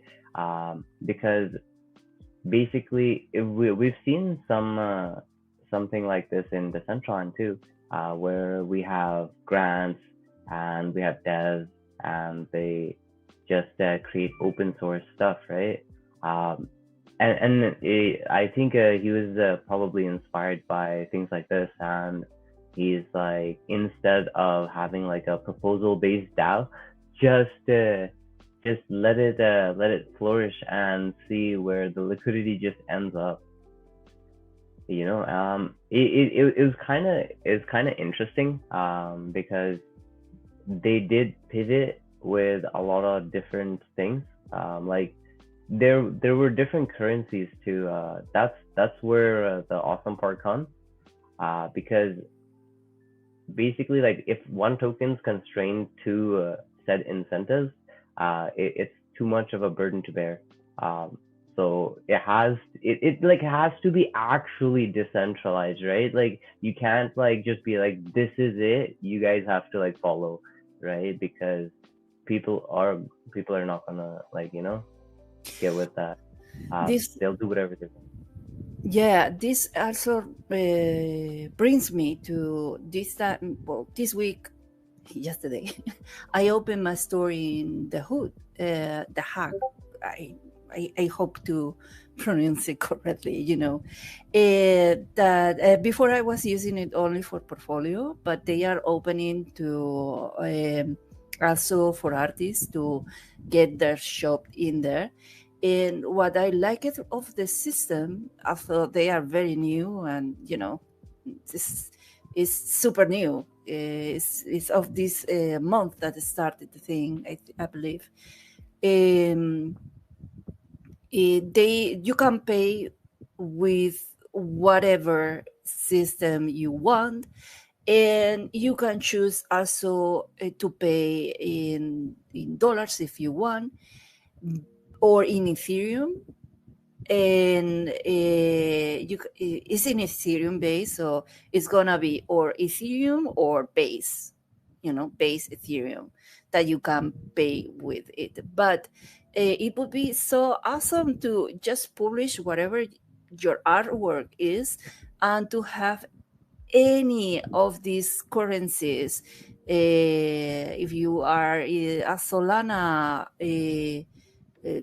coin, money user, that you can pay with Solana, no matter where is Ethereum, Solana, blah blah blah. You can collect. It will simplify also really really much the work of the artist to do, because the artist only focus in the art more than in the, oh my gosh, then I choose Solana for to publish this, or Tezos for to publish this, or maybe I go Ethereum for this, or no, a better base, so it's difficult sometimes for artists to choose the how to monetize your work through all these platforms and coins. And if you have a, an option to make it like easier to also understand what's the price, because sometimes it's like, oh yes, this is like 0.1 Ethereum, and you're like, wait, what? But how many Ethereum is that today? So maybe if you can just say, this is going to be, I would like to be like a more international coin exists, that right now is not, it does not exist like the euro or the dollar, but right now you can, the thing is in dollar, like the one that is operating international in business, we know, even when we don't like it. So we can have a little bit or more understanding of how much is the cost of the product. I would say Argent, choose base, choose base. Like if like if artists were to hear me, I would scream at them and tell them to choose base. This Why? is a great thing. Yes, this is the great thing. I don't have to choose with the hood. I only put the price in dollars, and you choose if you want to pay in dollars, or if you want to pay in base or in Ethereum directly. No, I mean, base is like base is just Ethereum. But the reason, check this. I feel a lot of artists, they get confused with a lot of things, and they become mental barriers to like even just like publishing their art, to a point where they like literally let years go by without actually having their work like ever be materialized, right? It just never leaves their computer or their hand, But to make it to the blockchain. yeah, but Green, I don't think it's that we are confused, or or some of us are being confused. Is where are the collectors? This is the question sometimes. And for example, in Hood, what I was saying is that you can, as the client, as the user, as the customer, you can pick to, if you have base, you can purchase in base.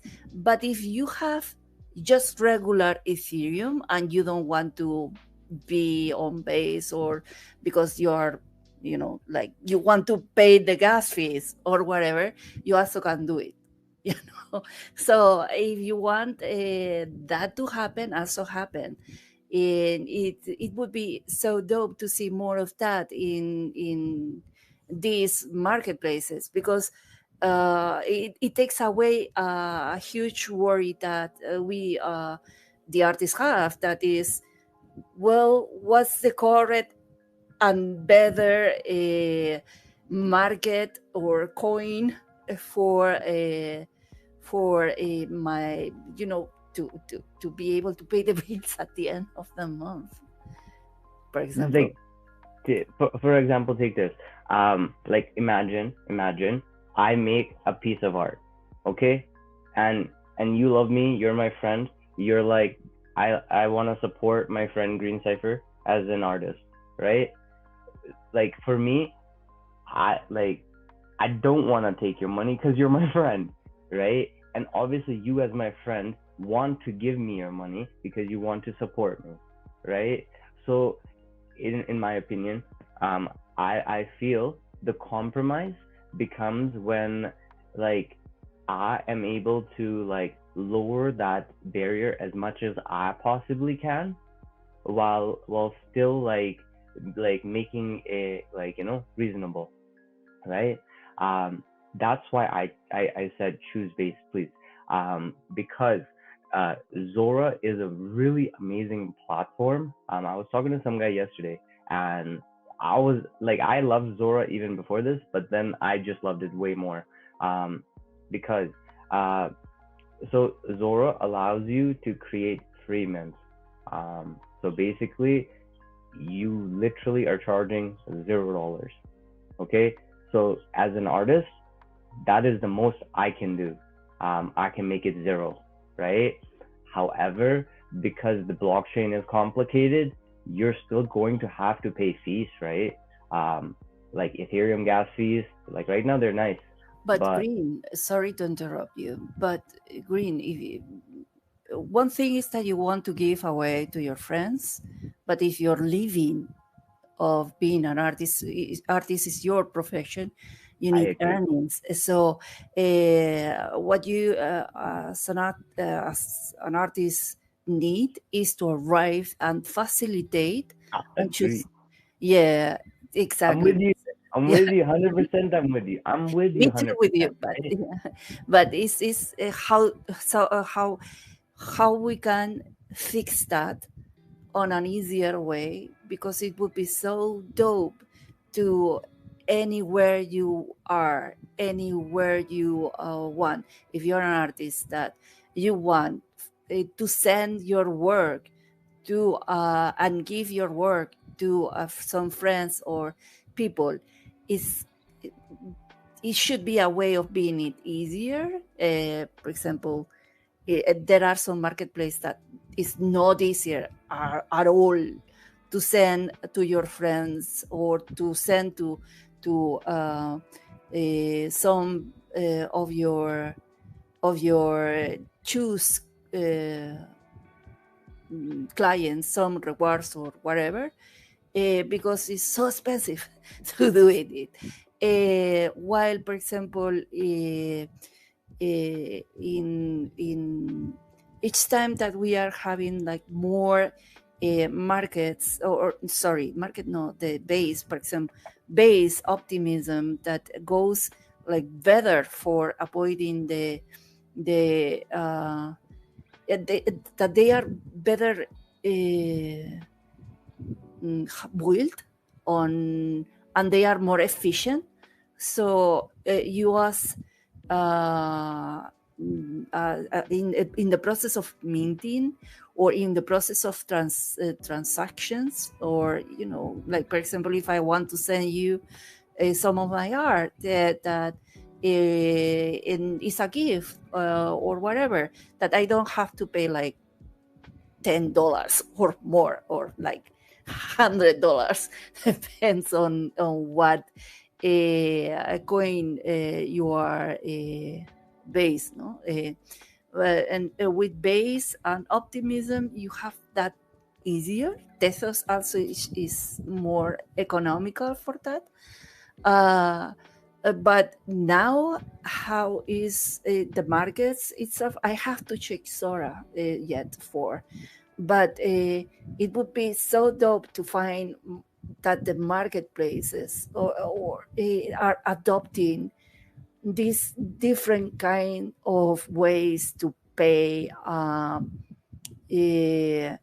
allowing the users to use their preferred coin, being that coin wherever coin is, in order to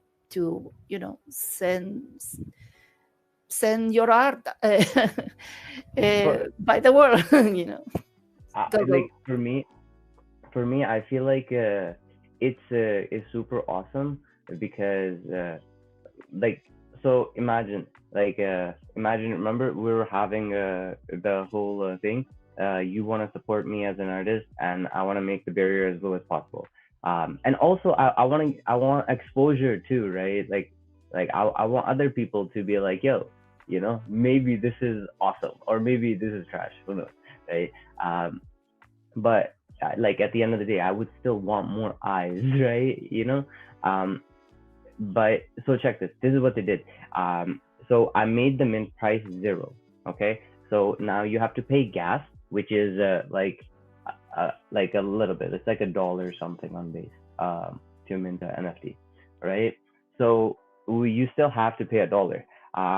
So $1 might seem like nothing to like billionaires, right? But I've seen the side of the world where like $1 means a lot of money. So like it's actually to actually reach the masses, the dollar is still a barrier of entry, in my opinion. So like a lot of people kind of miss out still, because like they like what if they wanted to mint like 100, right? That dollar adds up, and now it's like it's not scalable for them. So what they introduced then was incentives, right? Because basically even when they did like Zoro's so awesome, like even when you make the mint price 0, like some of the actual fees, because like the marketplace charges the fees, right? And that's what like is included in the dollar technically, right? Even when you charge $0, like you're like, yo, this is free, this is literally free. Zora even gives you some of their share. And like I didn't even know this, and I was just like, why am I getting ETH in my wallet? And somebody explained it, and they're like, yo, like I thought I put it for 0, and I did put it for 0. It's just they do share it. But what somebody advised me, and I thought that was crazy, is like, sure, you can lower the barrier of entry for your like established collectors, right? But like how do you actually get to the masses, right? And like there's that's where like the incentivizing came into like play too, because it's like new people, if you're able to like lower the barrier for them completely, it's like and especially if they actually enjoy the art, they'll do it again and again and again, and they'll support you every time, right? But it's just the trick is just about how to find them. So like the person he recommended, there's a platform called Boost. So when you connect Boost to your Zora mints, um, it kind of like it kind of pumps it in the algorithm. I haven't tried it yet, so I can't really speak on it too much, but I will try it, and just to see what happens. Because from his experience, he was receiving like a couple mints, like 10, 20, whatever, right? And these are just free mints, like completely free. Like all you got to do is just pay the dollar. Um, of the gas and the platform fees. But basically, he said that he minted a podcast and just to experiment with Boost, and it, like just like in like a day or two, just because of the algorithm or something, it just picked it up, and so many minted that he had 0.33 in ETH just from like trading fees, and it was free. Like he had put it for free, you know. It was crazy. I was just like, that's an interesting way for artists that just never like fully get like figure it out. Like you could even experiment. Like you don't have to succeed with the Zora Mint. It's not gonna cost you anything. And it brings your art to the blockchain, and if somebody appreciates it, they'll mint it, right? Because you'd be surprised how many people actually love art in this space. And like a lot of people like just like to like demotivate artists, but like there's so much good in this space, you know um but like Warpcast, super super awesome. Argent, I hope you're on it. Because I'm telling you, if you ever minted something, and like it's in a frame, it's literally like nothing, like who's not going to mint it, and how is your art not gonna like actually maintain, on the blockchain forever, because we'll all validate it. Well, it's true, but for example, in my case, I already can do that because also works in base. What is not giving me back, for example, if I put 000, is back money. That I didn't knew, but that is something that you can explore with, maybe. But going a little bit beyond that, what I have experience in my experience, okay, you as a brand that do things, you can get your free things and giveaways, which are very good for engagement and to have new public on. But also with this, you are going to have people that is only there for the freebies. And if you're a profession, an artist that your work is being an artist, and you need to pay those fees, and you also need to put in the work the cost of the electricity that you're taking away, the cost of the time hour, or the that you are doing it for the artwork that you're doing, the cost of the other things, the tools that you're using it, the cost of the and all these little things. When I was selling copies and only copies, digital copies, it was like easier because you can access with a thing that you are producing.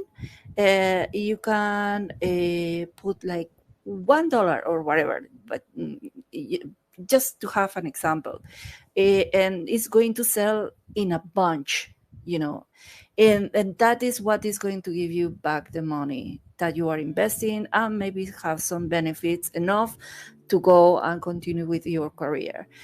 But what I found so far with NFTs, at least me, and maybe because I'm not doing it well, is that also because I suck at promotion and all this shit. But is that you're selling only, especially if you want your art to be really valuated, the value, to have value, is when you are trying to do like multiple or open editions, and all these things are not working as well for your pocket than, for example, selling limited editions or one-to-one editions. And even when you're selling those one-to-one or limited editions, there's nothing that is going to say that is going to be purchased. So it's difficult, or in my case, I find difficult to live as artists only selling NFTs. It's really difficult because it's an oversaturated market where marketing is a very, very especially, like super important thing, but marketing that is always working, which is neither easy thing to do, because marketing people will tell you it's not easy, it's really difficult. You have to do a lot of things, maybe some things that are not legal presently, like having a lot of bots or purchasing the likes and all these things, or follow suddenly like 100 people and then unfollow them because what you want is the follow back, and we know that is happening. For example, I like to follow the people that I know, and but I'm not as I said, I'm not a good marketeer person. But those are strategies that for me as a person and my principles are, I'm against doing that, but in the setting that is working today is what it works, and that's a pity. And I lose the thought that was why I was saying that. But what I'm trying to say is that sometimes you have to, whether you like it or not, put certain prices just because you need to survive at the end of the month and pay the bills and eat. Don't forget eat in all these things. So and sometimes we are forgetting that some people are just using NFTs and so on to and I don't understand it, to like Instagrammer things, that is like why this is not of any value as something that should be perjured on, forever in what as you were saying, is in the blockchain. It's going to be there forever. Even when a server is it breaks, is as it's in the blockchain, it's going to be continued until the computers all computers went down, or an internet went down.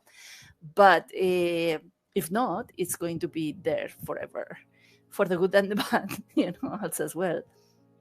I know. But Ah, yeah, but I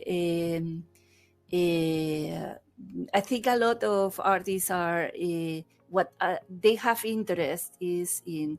Oh well, how can I make a living of this? And it sucks because I didn't see this until I arrived to NFT World, to see that there are certain people that are scammers, and a lot of what the fuck, people that are using these NFTs, and people are purchasing that shit because whatever, and they are supporting these shitty behaviors and shitty things because you're free to do it as well. But it's sometimes you think, well, all this money, why is not going to a project that supports, for example, to end hunger in a specific area of the world? Because just talking, because lately, I think this week I saw a post of someone that was talking about let me see if I can recover. This guy that is an influencer, that it was, you don't get back anything or something like that, and people were giving this guy money just because, and it made them, it make this guy rich, and the good thing is that he was saying the and promise what he did, that is, didn't get a shit back to anyone. you know and he was putting it out like that. But it's like, why people is so crazy, and even in the comments of this guy that was saying, because he's a guy that has been banished from YouTube, or from X, I don't remember, that someone was saying, so the major part of the comments that I was reading about this guy and what he did and so on were fan tweets about it was time, someone banned this guy. But at the same time, I was reading a lot of other comments that were like, it's a pity this guy is not anymore in here. And it was like, what the hell? The people is so silly to go and give money to someone that already have money, and is not using it for anything useful. you know Being useful, I mean that he's not doing anything, so it's give me your money because give me your money. And I have no idea who you're talking about, yeah, Arjun. yeah, Cough, I'm cough. trying to Um, see that. but I would say I think censorship is bad. Um, just like just because I think me personally, I'm a little bit weird. I think the fact that somebody can say some words and people like somebody saying, "I'm not going to give you anything," and people still give money. I think that's art. That's literally art. Like the ability to be able to do that It's a again and performance. again. Yes, as a Like performance, it has value. I'm not saying But it's like an art that I'm personally a fan of. But it's a it still social is. experiment, you know. To me, it was, Yeah, for it example, a is. social experiment because you have to have a lot of faith in order to pull that out. But also, Yeah, he pulled that out because he was already an influencer. And this tells a lot also about us. That is, what kind of people. For example, I am not complaining against him. What I am complaining is how silly are we in order to fall for that, you know?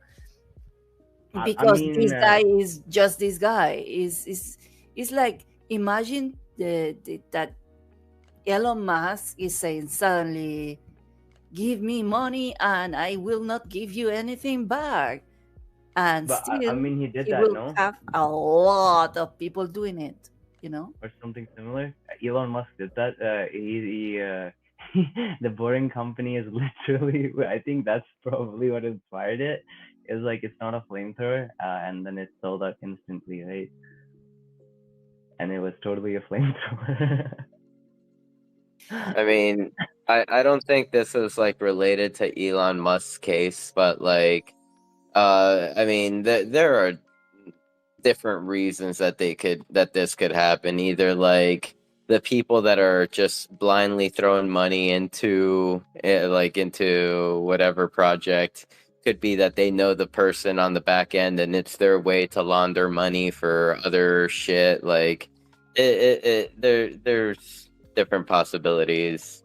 Um, to tell you the truth, and then like and then like what you see after that is like just the effect that like when people see like large sums of money being moved in some market, let's say like in this case it's a shit token, uh like they want to jump in because they want that easy money, and yeah, but like once those transactions dry out, which is usually when the people that are trying to launder the money and create these artificial pump and dumps, um, like pull out, that's when like all the activity dries out, and they're like, "Oh crap! I don't see this 20,000 token purchase every 2 days anymore. What's going on?" You know, since Yeah, I that I can I that I can be. hear But I hear also, people. go, Green. Later, I Sorry, will tell. I was just gonna say, because I'll forget. Um, I hear people talking about like money laundering and all that stuff. With meme coins and stuff like that. It always makes me wonder though. Is like where are these people actually getting this money that they're laundering from, right? If they're bringing it to meme coins, because I feel like after like I feel like meme coins is the scam. I feel like meme coins is like where they make their money to launder it and go somewhere else. Like to go launder somewhere else, I should say.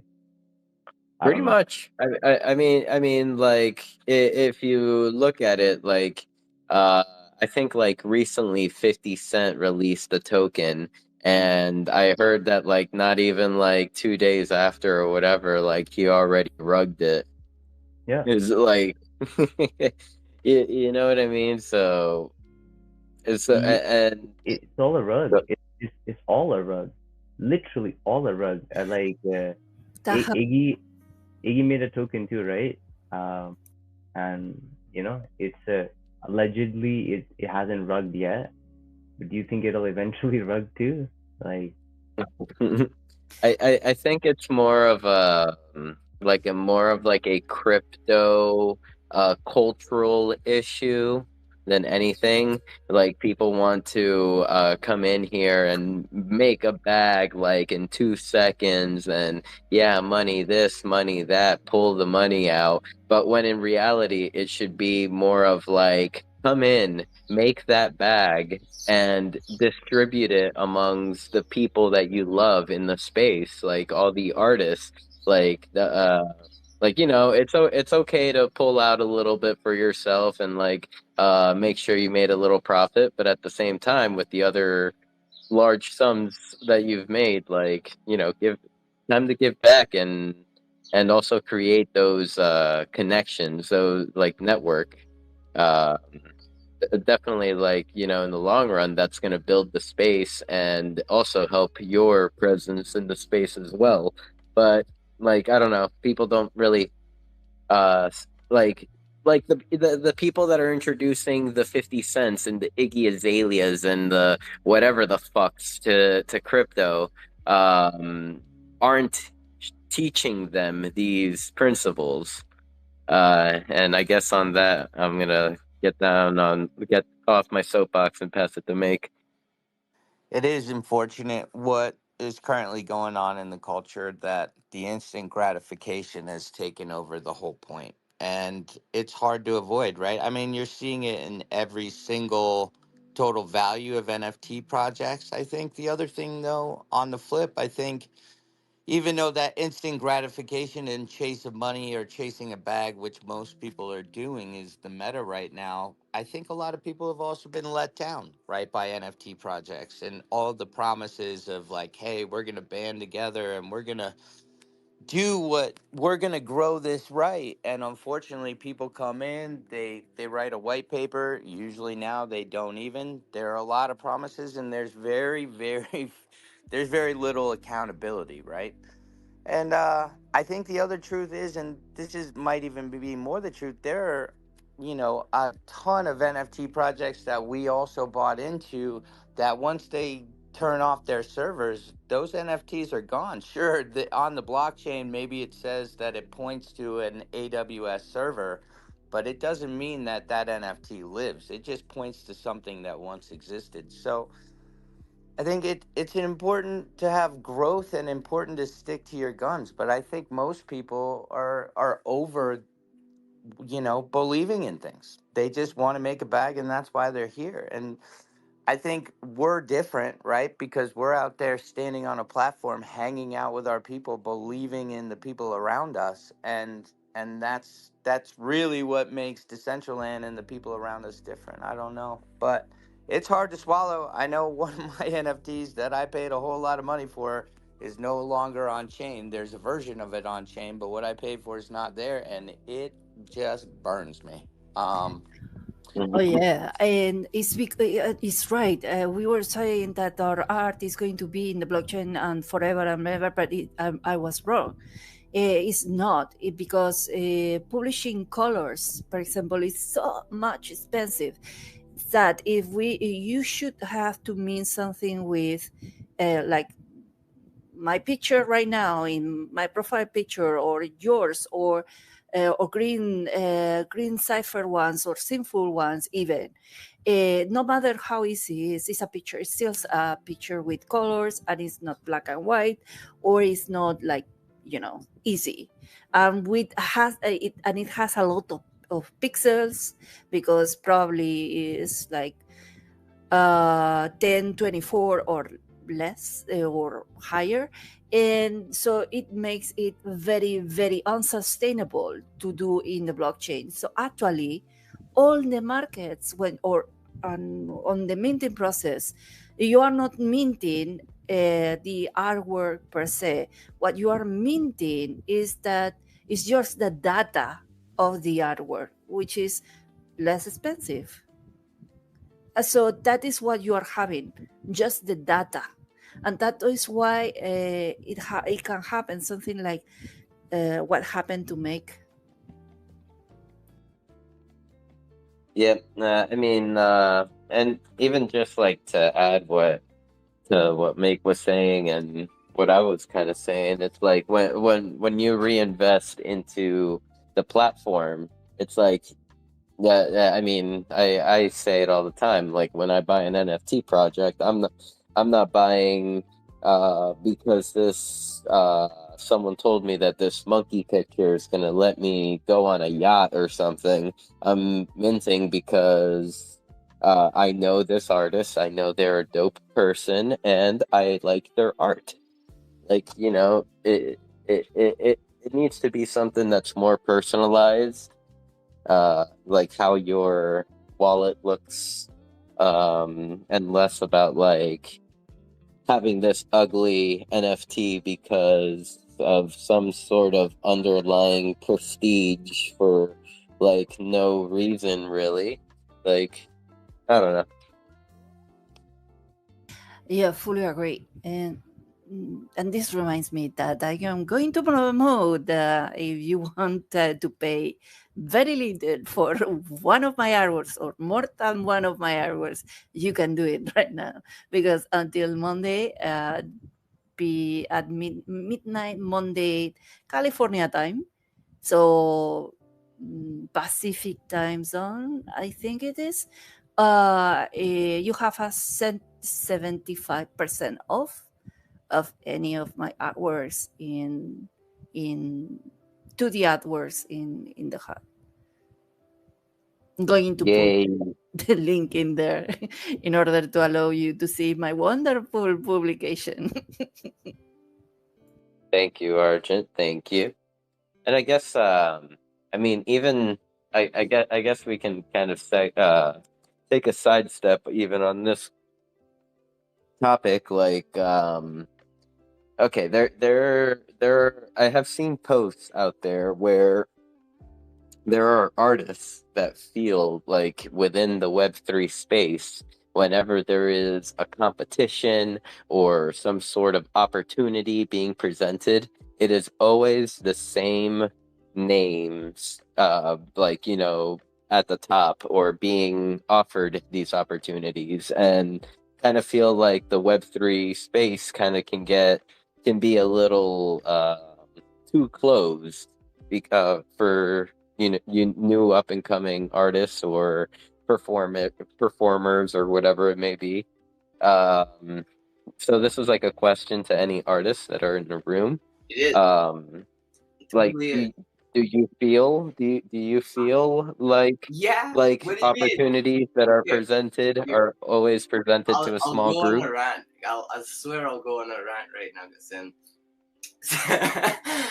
So like at the end of the day, bro, like this is again, bro, this is again why I love Warpcast, because even if I don't get any likes, I mean, even there, if bro, you're is a power badge, what? you're in a little Like, circle jerk it, group where, it, like, it just started. you know. It just started. You wanna see? No, I didn't just start, bro. I have had an account for like 9 months. Like, No, I never said yeah, you. I it's never been there said. for a while. Obviously, I never said you just started, bro. I know your FID, bro. Your FID very low. Like I was saying, we just started, bro. Like, look Uh, look at like the power of a organized unit is very very underestimated. At the end of it, like again, I would like to reiterate, I have no idea what I'm talking about. The fact that you guys even let me talk, I love you guys. But like it is, I feel like it's all politics, and it is basically it's whoever, like that's why it's super important to actually start from the ground, and that's why builders will always win, is because builders build from the ground, right?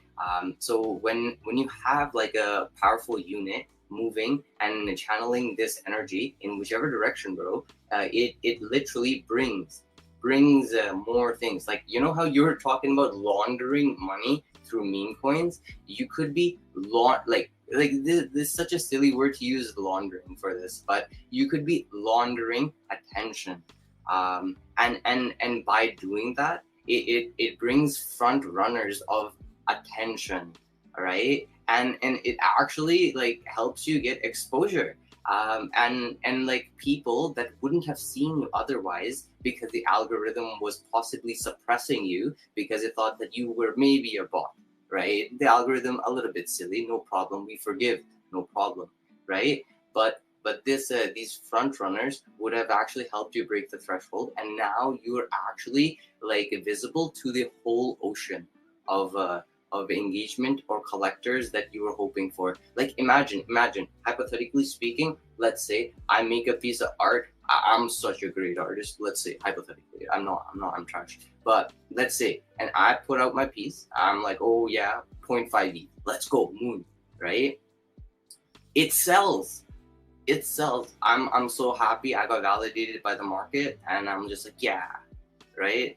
But only one person has it now, and potentially even as an artist, like had I actually just done it even, like let the market actually discover the price, who knows?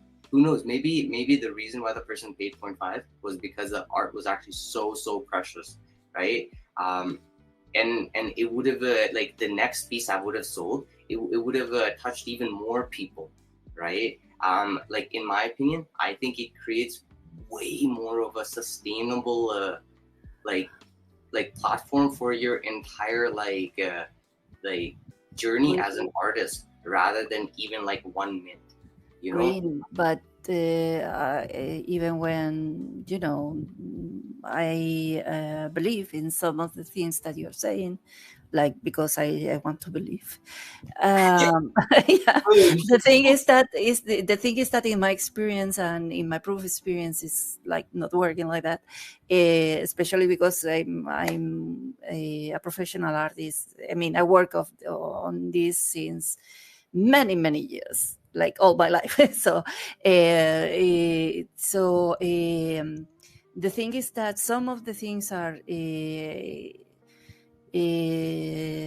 hard, because it's not only attached, for example, something, the art and the artwork is not only attached to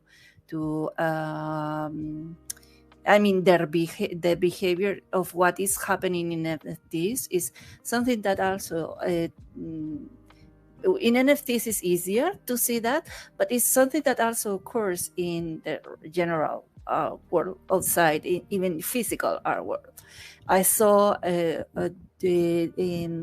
some of the times, that that piece is just a money laundry thing, and that people is purchasing and collecting that works, is because they can or trick the Hacienda Pública, the treasury of your country, because you can then, for example, in the United States, a friend told me that in the United States, for example, if you're purchasing an NFT that is like super expensive, and then you sell it by zero as a collector, you can prove in your taxes that what you did is to lose a bunch of money, even when it's not true, because maybe you arranges the price with the artists and all this shit, or even when you have purchases and happening like that,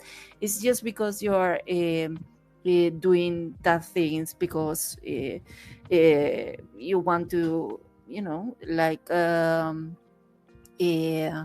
engañar, cheat the treasury of your country. Like the thing, Yes. yeah. So it's not only, the problem is not only related, for example, to laundering money from drugs or human traffic or guns traffic, or it's also the issue is also even more close to home. That is, I don't want to pay my taxes because why I have to pay my taxes when taxes are good in theory, if there's not a corruption in with them, to pay for example, better roads, better protection of the healthcare system or education, or even when we are in the need of reinforcing, and we are complaining sometimes, oh, we don't have a good healthcare system. Yeah, well, the thing is that sometimes very rich people don't want to pay their taxes. So, for example, an example in here, we have a lot of even when my country, for example, Spain, is very equal for paying the taxes, no matter if you're a rich person or a poor person, there's a percentage. So it's not that much, but of course, if you're rich, you're going to pay like a lot because it's a percentage, you know, of what you have. And what we had is a lot of these rich people, uh, um, it, you know, they don't fly to another countries. It's that they only are inscribing themselves in other countries like Andorra or Netherlands now, or because they don't have to pay the Spanish taxes, which is very what the fuck for all the infrastructure system here. Education is affected, social care is health, that our health is public and is well, but of course having all these fuckers flying is resenting and don't have enough money to be as good as it was before, for example. And with this, what we are having is also some these people, that is the shitty people that has a lot of power and money, wanting to privatize, for example, social health system, because they are now demonstrating that is like, oh, but this not having all the features that it should be. But they don't have any because they created that situation. It's not because it's bad, it's just because it has been less good, because these people is wired that way of twisting and manipulating the system in their benefit. For example, the most scandalous of all this was the before king that we had, that now is living in the Emirates, because he doesn't want to pay for the taxes at all, you know. And it's like, you know, if you are someone that is a regular folk that are trying to do good things for everyone in the world, you know, and to have a social you know, it's not only me, but I want to benefit my friends and to elevate my community, because the project is a positive, energetic need. And even with this, don't need, because it's just fun. The fun is also that we need in the world. So it's important also to have that in mind, to elevate the joy times that we have with the people that we appreciate with. You know what my take on taxes is, Argent? It's kind of similar to like my take on how artists should distribute art. So like the basically taxes is the government's like art, that it convinced its citizens that it needs to pay taxes to support the roads that the people themselves are going to build, right? So it's their art, and you know they charge floor price for everybody, except for their friends, remember, because as an artist you would want to lower the barrier of entry to your art to your friends, right? So you provide them incentives and such. And Whoa. I have to say this. I just want to barrier if my friend love my art and cannot afford it, but is a friend that is rich. Why I have to give this person zero? Because he understands, and these people also understand that they are, when the jet set people, they know that they are paying for something that is unique and so on, and even is a friend of them. So for them it's like a badge because they are sponsoring you, so you have to define better what barriers. For example, I want to give accessible my art, for example, to people that, like right now we are talking, uh, for $1 is too much, and I just wanted to do it because I want them to also have a piece of my journey with them if they want, if they choose to want it, and I will truly appreciate that. But for someone that is already on the same loving, energetic,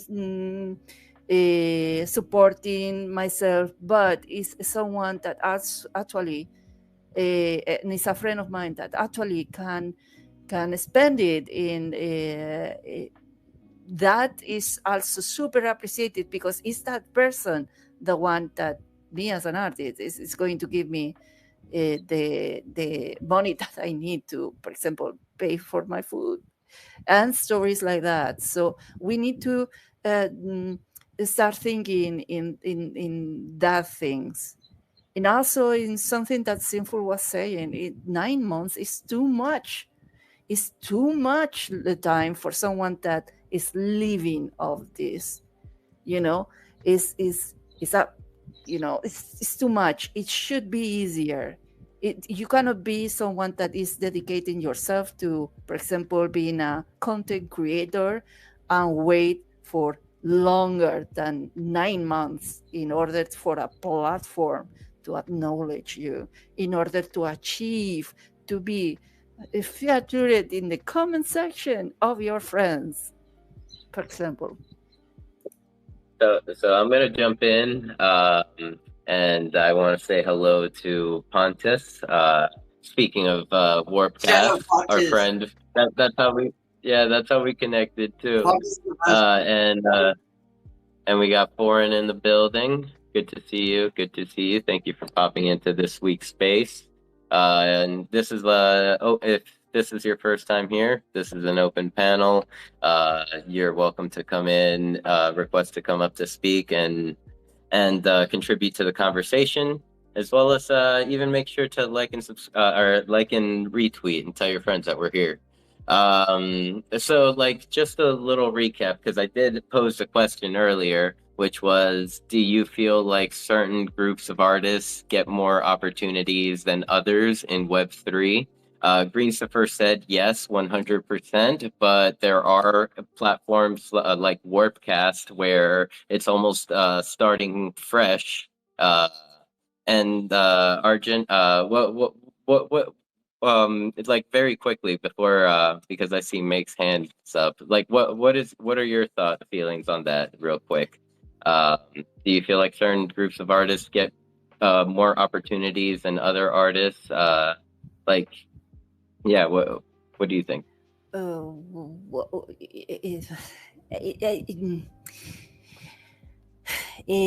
Taking away the all we know super hyper popular person, like, for example, someone that is a very established singer, like, I'm going to say Billie Eilish today, because in one of my artworks, I am rendering a video, and one of the frames, it reminded me to her, and so I have it present.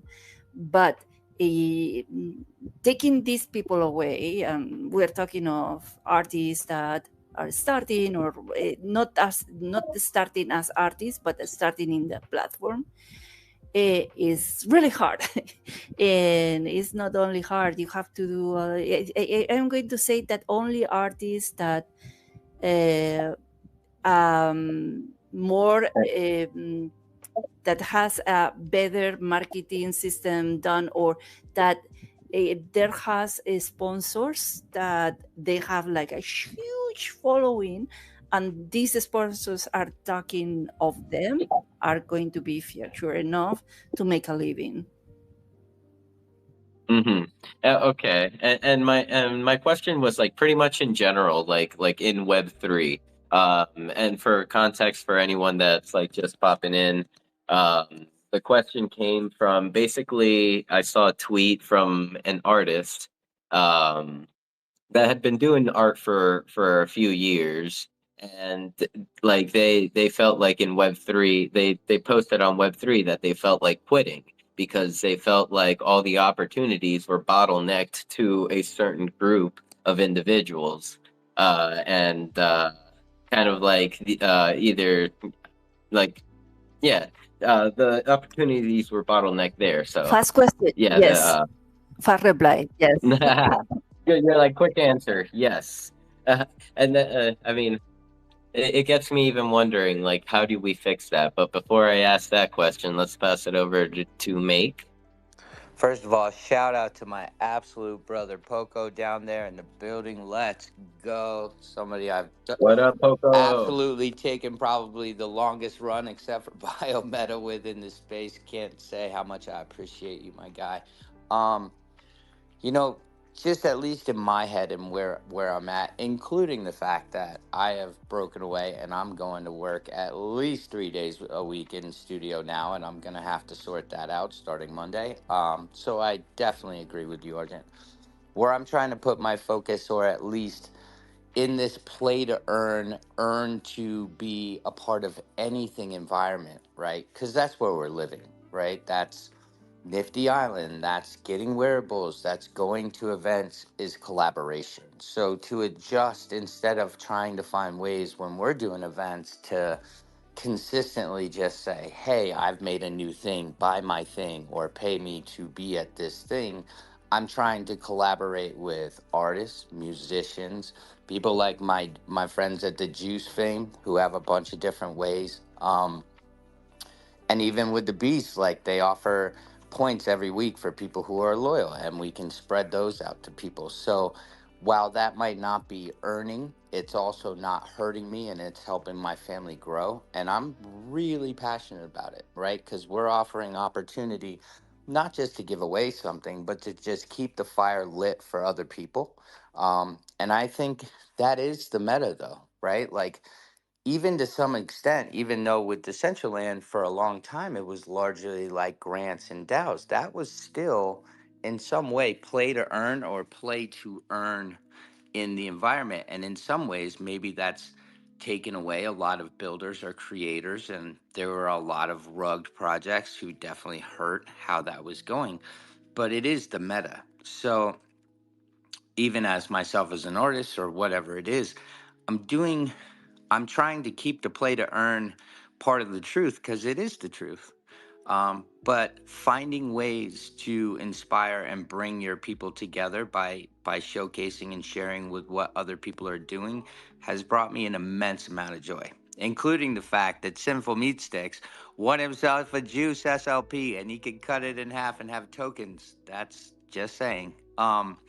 I do think it's really important, though. I think it is important that we celebrate the people around us. And maybe now's not the time to be making another wearable for myself to say, hey, buy my wearable. But it is showcasing the people and special people around us and then introducing new people like to the space, like the Beast, when they're like, okay, why should I come wear my helmet? Well, you could be rewarded for being a part of this and it's not hurting anybody. That I love.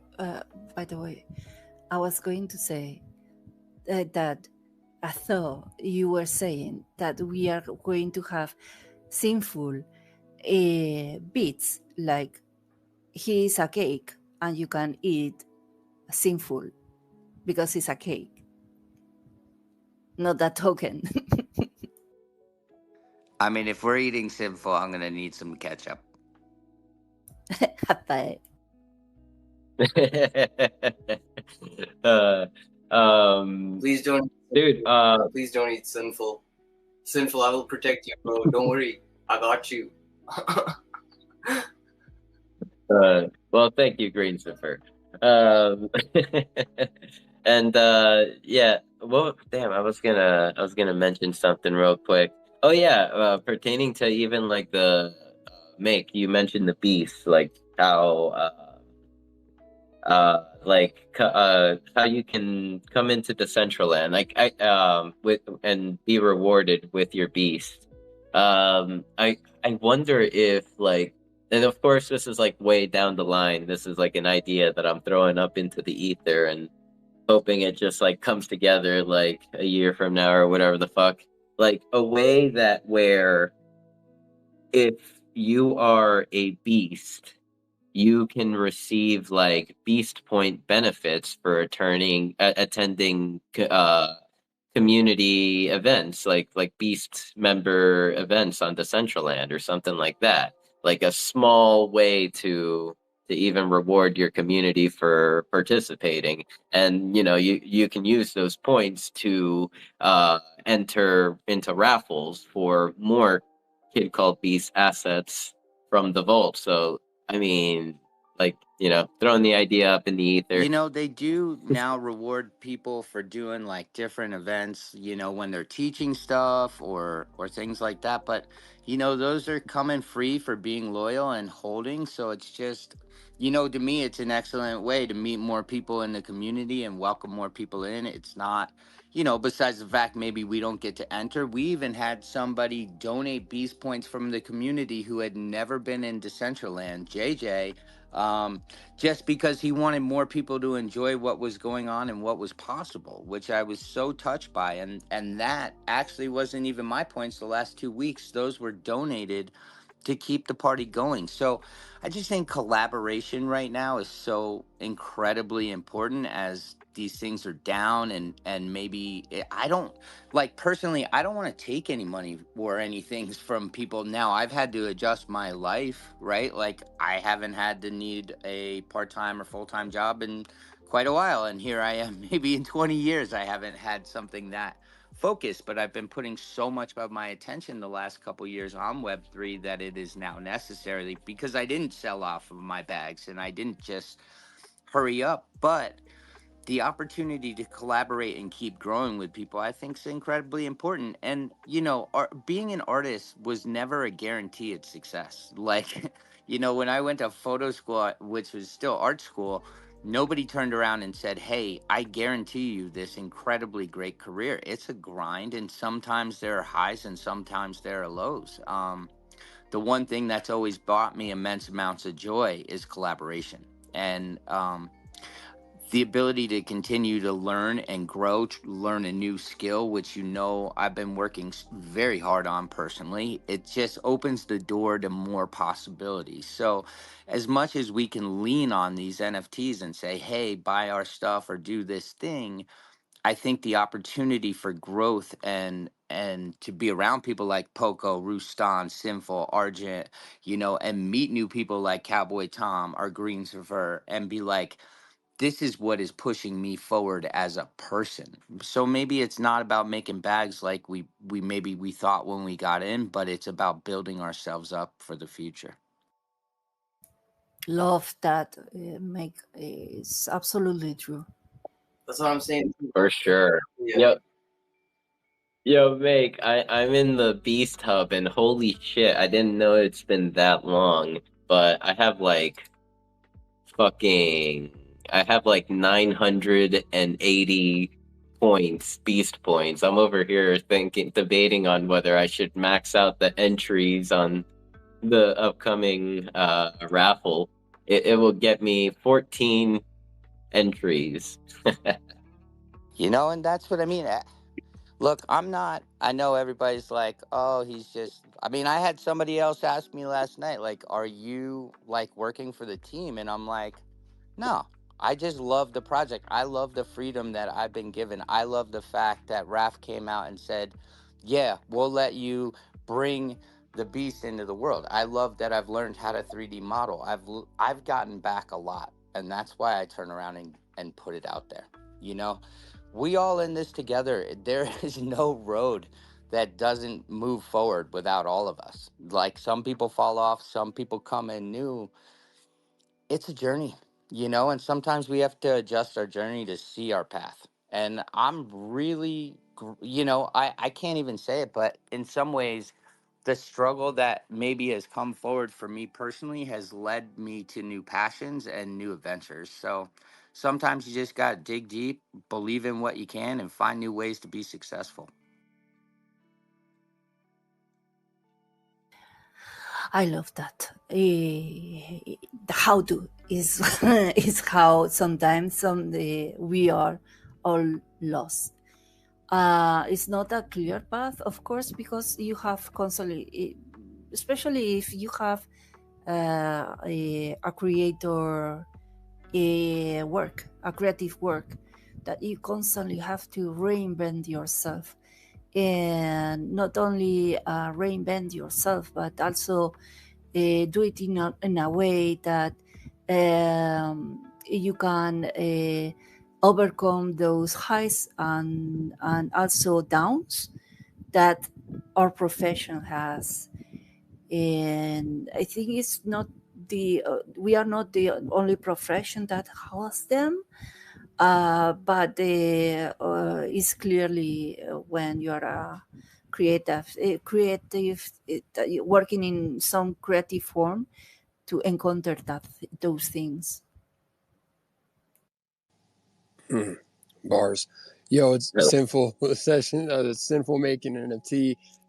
I can't even see full names right now, but it's good to see people in the room. I'm glad you guys got to meet Tom, because solid guy. Bio as well, and then the rest of the people I don't really know. So good to meet you guys. I just came here because I heard you probably need this space, because I run a battle league, battle rap, and we don't just do that. We do music, we do sample flips, all this different stuff, and things can get heated. And like, I never saw things. It's been a couple years now, and it's been like a blur, right? And then you do this thing and this, and we all build, and so stress levels get really high for like ADHD creative minds. It's like coming to a space like this before we go on anytime now. And so I'm like, I bet they're talking about artists, and you guys were. Appreciate the words, and I'm just gonna mute out and just say there's definitely a path, and everybody has to find it. Just keep your circle cool and tight, and you'll be good. Don't let the static sway you, especially, I don't even want to use the words Web3 or decentralized most definitely, but definitely own your rights. And every people I know doing it right, they've done those 10 portals and all that good stuff. So make sure you get all that done before you go releasing on sound and all that other stuff, and stay safe out here. Like, really, bless. I had a question. Hey, what's up? What's up? What's up? Is it cream or creme? Creme, yeah, creme. Good to see you up here, Krem. I'm happy that you could join us today. And I think you're the perfect specimen for the question that I've been posing to my speakers here. A little bit of context. I saw a tweet of an artist that was saying that they felt like quitting after being in the space for 4 years, as well as even being an artist in real life for a few years even before that. They felt like a lot of the opportunities were going to a certain group of individuals within the space. Is that how so the question was, like, do you feel like kind of that's the situation within the Web3 space, that all like the major opportunities that could help an artist's career are being bottlenecked to certain artists? Great question. I wanted you to just land. I was ready for that one, but the bottleneck, great way to end it. I feel like different blockchains provide different things, and understanding and simplifying is really key with creatives. You're better off writing a song about it, literally, than you are trying to speak code. When you get adept to it, I started crypto in 2011. I left it, did it wrong, did it wrong, reconnected with my people after, like, I've been with the same people since 06, making music since 01. I'm old. I doxed myself first. I showed my face with the group I had, and I don't mean to say me, I mean we. Always, it's always a collective. So I've seen the people come and go, and I feel like I've wanted to quit. So, like, I wanted to quit today. I wanted to not quit yesterday. No. These are emotions, guys. You can't I know it is sad, but it's not sad when you have moments.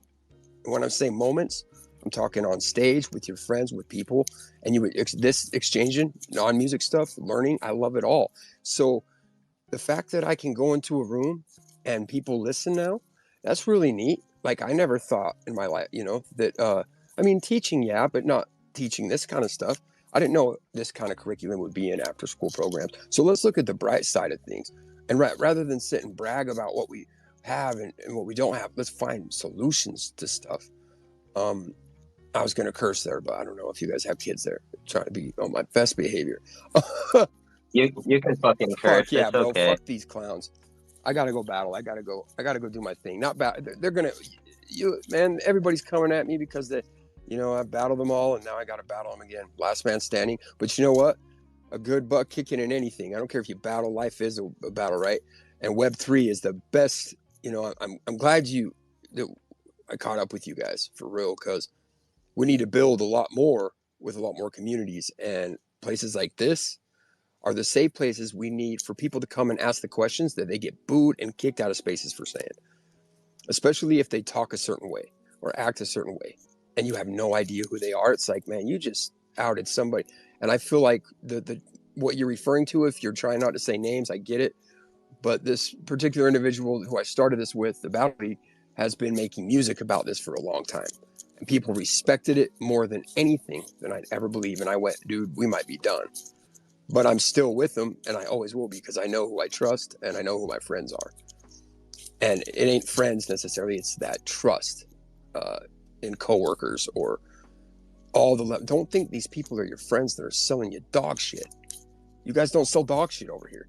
You guys call the dog shit out. And you can't call everything out. You can't just go on stage and call out. You get just blackballed. So what do? Sometimes you feel helpless if you have even just a little voice, or you feel like you don't have one. It's time to give the voice to everybody, period. I don't care what you do. Visual artists are as important as a freaking main stage rapper. Because I DJ, I fly drone, I do a lot of things, and I've noticed you gotta do a little bit of everything out here. And so I've taken up enough time. I apologize. This is recorded, so. But No. I was liking a lot of what you were saying. And it kind of gets me. Fuck. Yeah, I know. High. See, when I go too long, you lose your thoughts, so I don't want to repeat. My bad. No, I got you. I'm back. I'm back around to it. I like how you kind of like made an emphasis on like this room itself, like the fact that you could come into a room and speak before a group of individuals that are like in this room right here. I'm looking down the line, and I know everyone here is a person, is like legit. They're not a bot. They're not. It's none of that. It's the homies are here, and that is so special. Like as like a content creator, as a artist, musician, anyone that's like just trying to like meet people in the space and network.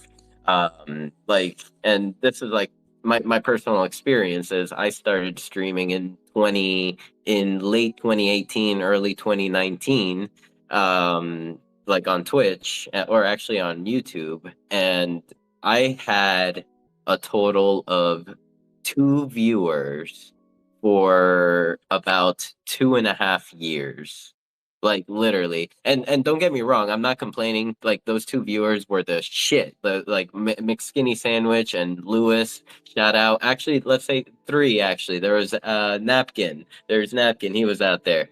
Um, and I love him for actually hanging out with me and sticking it out. And then all of a sudden, like I was found by this community here in Decentraland. I can go. I'm sorry, I gotta go, dude. But Tom is gonna be a perfect person. I'm sure. If he told you about the bar, did he tell you about what he's got going on?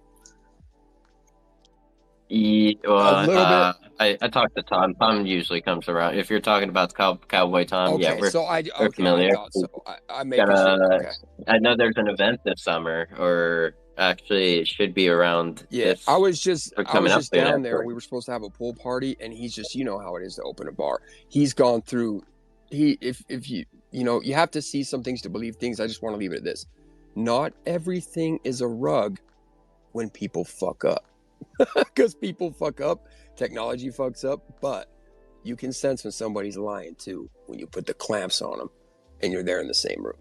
So I'm glad that you guys are so tapped in, and you know everybody here. You know the speed. You know what time it is, and so that's if you've noticed. I'm sure your spaces used to be bigger. Everybody's were. You have these like celeb type spaces, quote unquote. Like who cares about clout? But some yeah, dude, I people know chase exactly what it you and mean. they realize it's a myth. The people with the clout are putting all their money into their business and their brands, waiting for things to come back, and things are coming back. But they're new to this, so they weren't positioned back when some of us were. So we have to realize everybody positioned differently. There's different ways to move and operate depending on your level of understanding. And you guys know all that. So I think as long as we onboard properly and make it like comprehensive, so that more people can get it, I think the ETFs coming out with ETH, all that might be a short term, dent. It might be bloody for a sec, but just always keep hope. Even man, in the bear we build, and what is it? In the bear we build, in the bull we yield. Right? So it's just both. We've been saying it's a build-a-bear market. Yeah, build a bear, build a bird. Man, there's so many different schemes you can go on, but I got to get going. Pleasure. Didn't mean to talk your ear off. I'm usually rather quiet, but No, no. Hey, thank you for popping in, and definitely, I'll hit you up in the DM sometimes. I'm a show host of a small show. Love a lot of what you were But saying. these group So yeah, chats, with these maybe. group chats, man, if I don't get back to you or you don't get back to me, no harm. And if you guys have a Discord, you guys got the Discord up, right? I was in the Discord and then I left a bunch, and I think I left good stuff because I just started new accounts and all that good stuff. Because Discord can be dangerous if you don't know what you're doing. Perhaps it's in my link tree.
content like that I'm creating on there. Like I do sometimes, and I like those times, and like people appreciate those times too. But sometimes I just post. I just appreciate like other art that I discover. You know, it's kind of crazy, Arjun. Like I'm telling you, bro. Like But for me, the question is, how much money did you get from the platform? okay, sure, no problem. I'm not rich, so I can actually talk about it because rich people don't talk about their money, right? Because they have to run away from the government. I don't, so I can freely talk about it, Arjun. So the entry costs like $5, right? It costs you $5 American every year to register a Warpcast account. Okay. If you choose to, that is literally the cost of entry. You don't have to purchase a single token to be able to benefit from the benefits of being a WordCast user, right? Obviously, if you choose to become a curator and you actually go get an allowance for yourself, then you get a daily allowance too. But for me, I was obviously a really degenerate person. I rubbed myself a lot of times too, but like it it kept me going. Like this last season, I received like 57,000 degen in tips. That's not including the ham tips, because the ham tips I just give it all away just because it's so much fun. But even 57,000 degen, even at these like rug prices, was like $500, right? No, it's actually like more.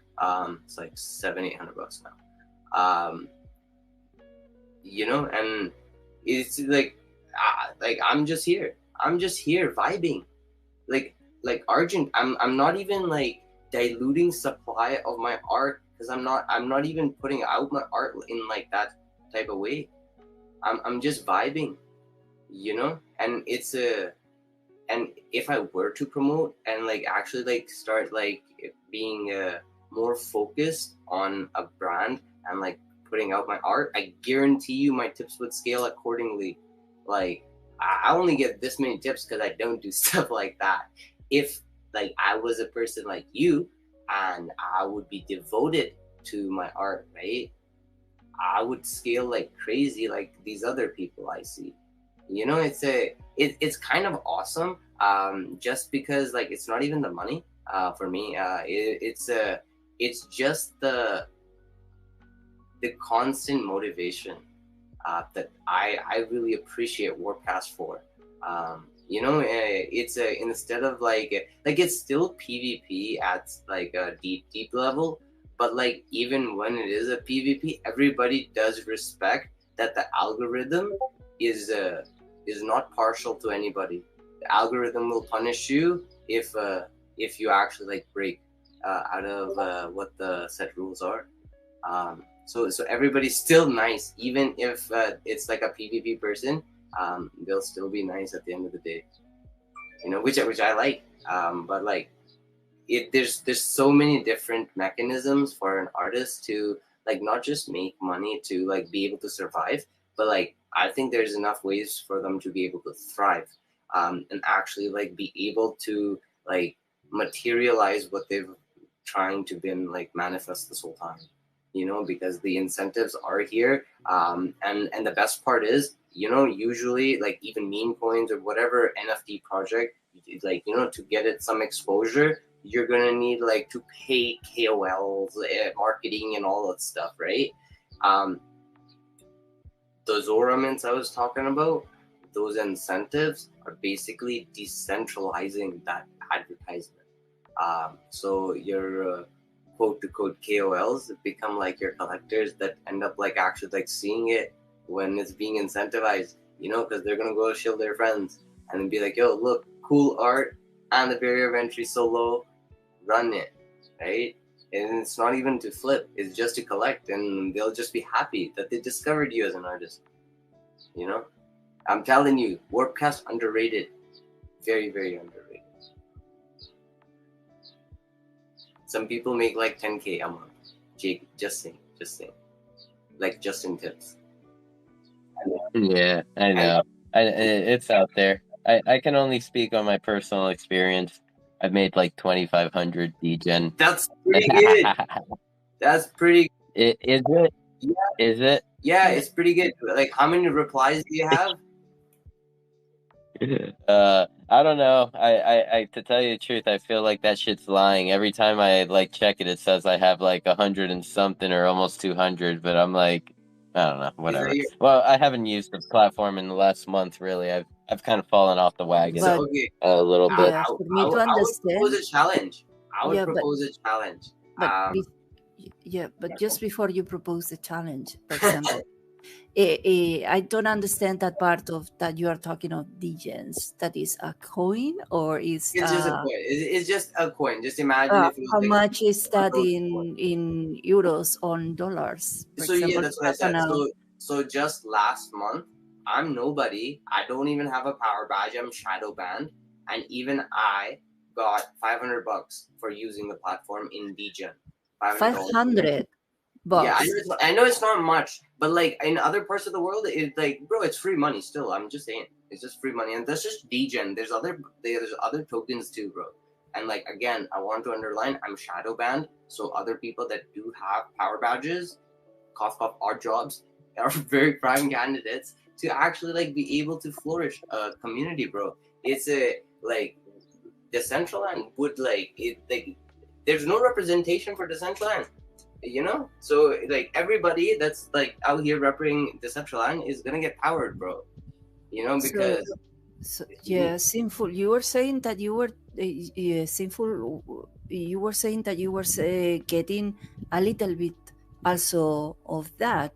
Um, what's your experience in how to get that? Is easier? It's not. You have to embark a lot of time, like to put too much Uh, time in it. it's a lot of time. I mean, from what when I was super active, which was like season 2, season 3, a little bit of season 4. Like yeah, like I mentioned, I've gotten like 2,500 in total, meaning in between all the seasons, not like just last season I got 2,500. And yeah. It's a lot of time because people like, degen is worth so little and people are just like tipping like 1 degen, 5 degen. I mean, like, don't get me wrong, it's like it's awesome to be receiving this degen, but in the grand scheme of things, it's like, at least for me personal, like probably doing something wrong, which I don't like, for example, like I don't like going into a channel that is called one thing, but then it turns out to be like a circle jerk of like, hey guys, if we reply to each other, we'll get like 1 million power badges. like Like I'm so sorry, bro. I, Like I'm actually sorry because the circle jerk is real. Circle jerk is real. So the good morning, good night, it was there, right? You know, Yeah, if you follow the circle jerk, like, because like I remember like it was like going through like channels like Power Badge Cabal and all those like little like different channels, like, and then like other channels would create from within those, and then so on and so forth. And yeah. I mean, I get it. I get the concept. It's like group concept. If we all post here, we all win. But it's like, are they genuine posts? Are they? I don't know. yeah, those weren't. I don't think Like, circle jerk posts are real, bro. Like I when I say that it's real because I see it, but that I'm not out here trying to like advocate it. So, but however, what I do like kind of like learn from the whole circle jerkers is the whole aspect of community and like cult like mentality. Um, and I think that could it be very useful. well, Like it is, but at the same time, it's not. I'm sorry to cut you off because like every 5 minutes, there's something new. Like for example, first there was DGen, then all of a sudden this IP channel comes out. Oh my God, ham! And then after that, I don't know, fucking glitter, and then fucking poop, and then fucking this and that, and whatever the fuck. Like everything just keeps escalating and coming out, and there's always a new token that you need to be on top of so that you could continue to be in this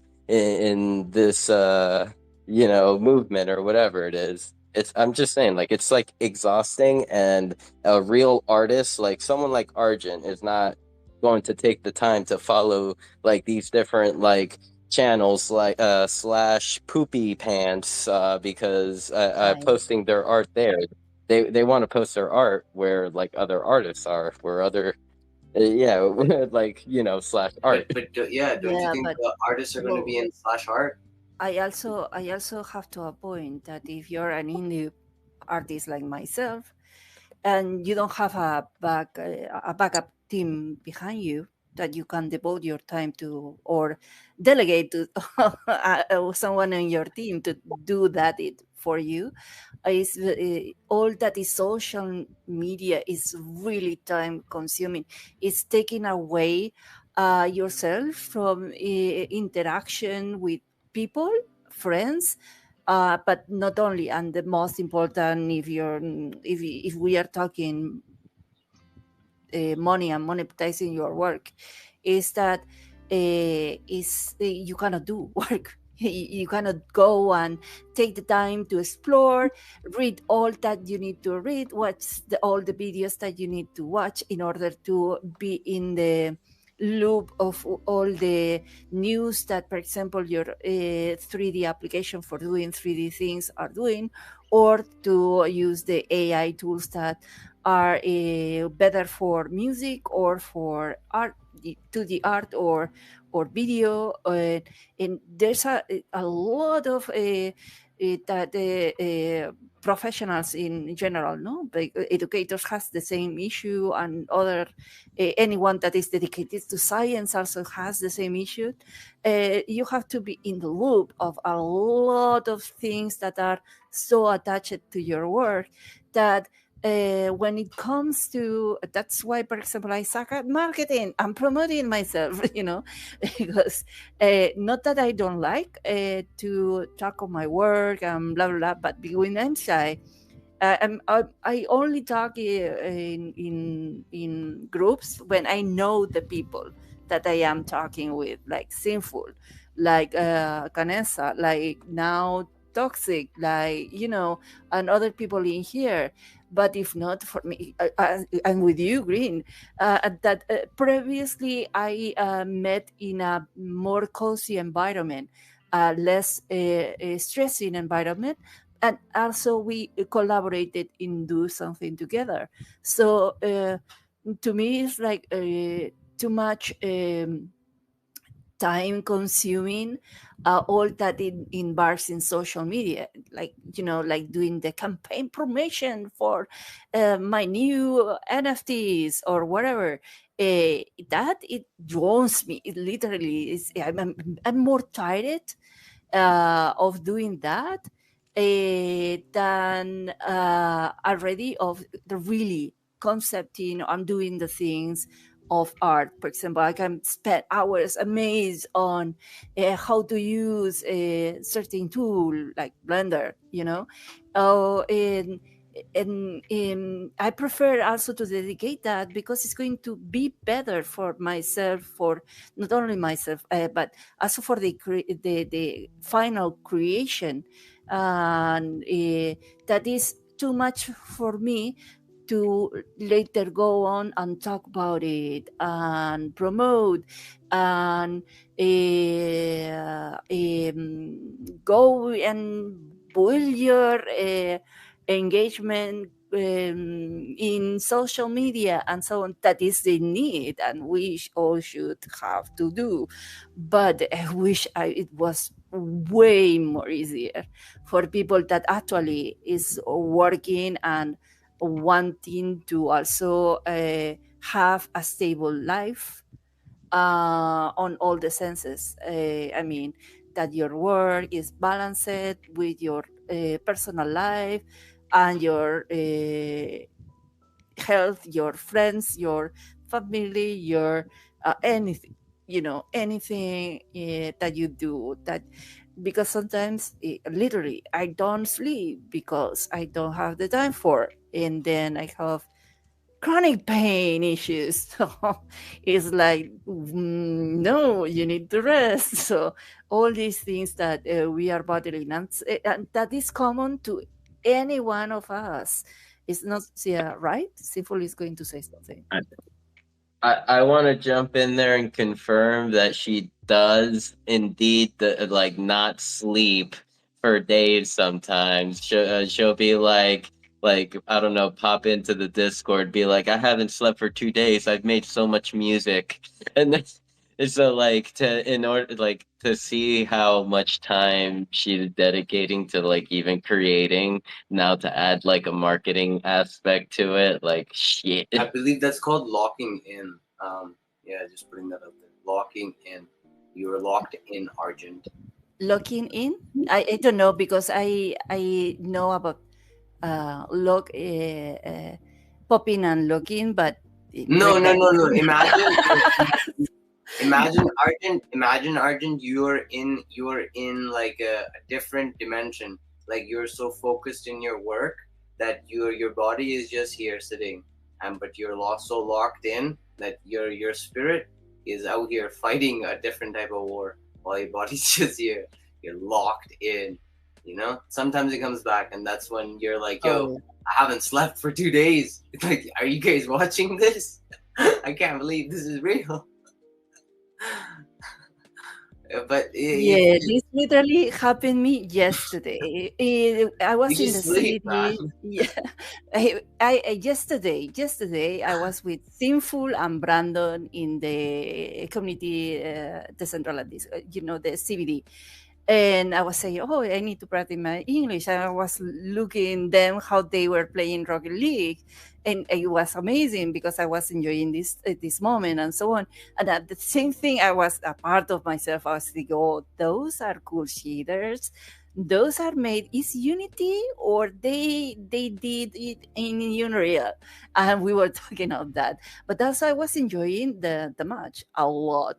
I in but it was the time to go to sleep, and I told them, oh, I'm going to go to sleep. And it was in my country, it was like nearly midnight, but it was not yet midnight. Okay.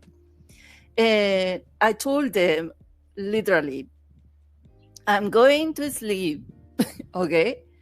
And for whatever reason, Brandon was telling, we were talking about that during this week. I was trying to download Blender 4.2 but I was having the same issues that when it happened, the massive attack, the cyber attack that the Blender Foundation have, the 23 of November of last year, or all that weekend and week.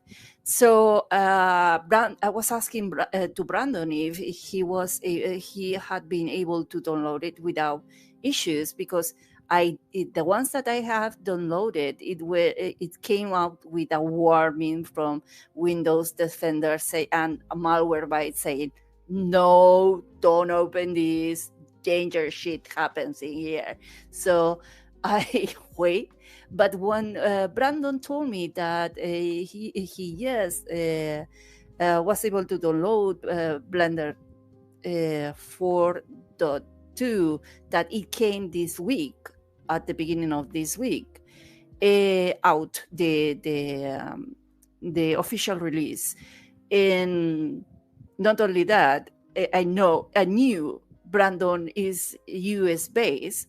What I say, after saying goodnight to them, I remembered that Brandon was having no issue downloading and executing Blender in USA a server. So I went to the Blender Foundation. I downloaded Blender, the newer one, that it has quite of a long curve, a little bit to learn, because they change a lot of things. The shader nodes has changed, some of them, to the amazing things that they are doing on an easy way, and blah blah blah.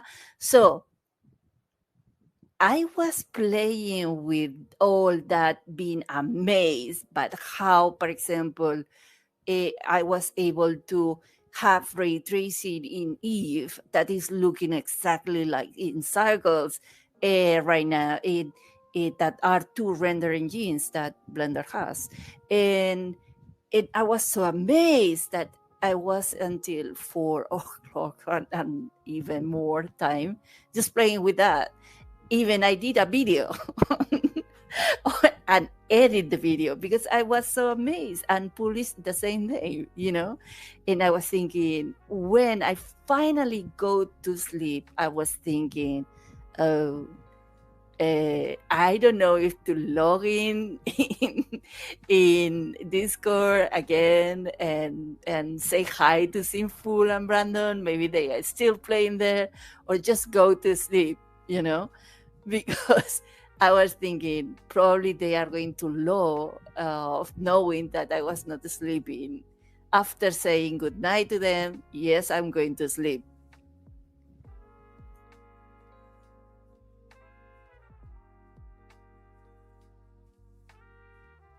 Good thing. Good thing you went to sleep. Good thing. All right. I think I think it is time. I think it is time. I think I'm gonna call the space at 3 hours and 36 minutes and 49 seconds. Yeah, I mean, I have a final thought before we run the space. yeah, yeah, of course. Go ahead. My MetaMask is running, bro. I'm making transactions right now.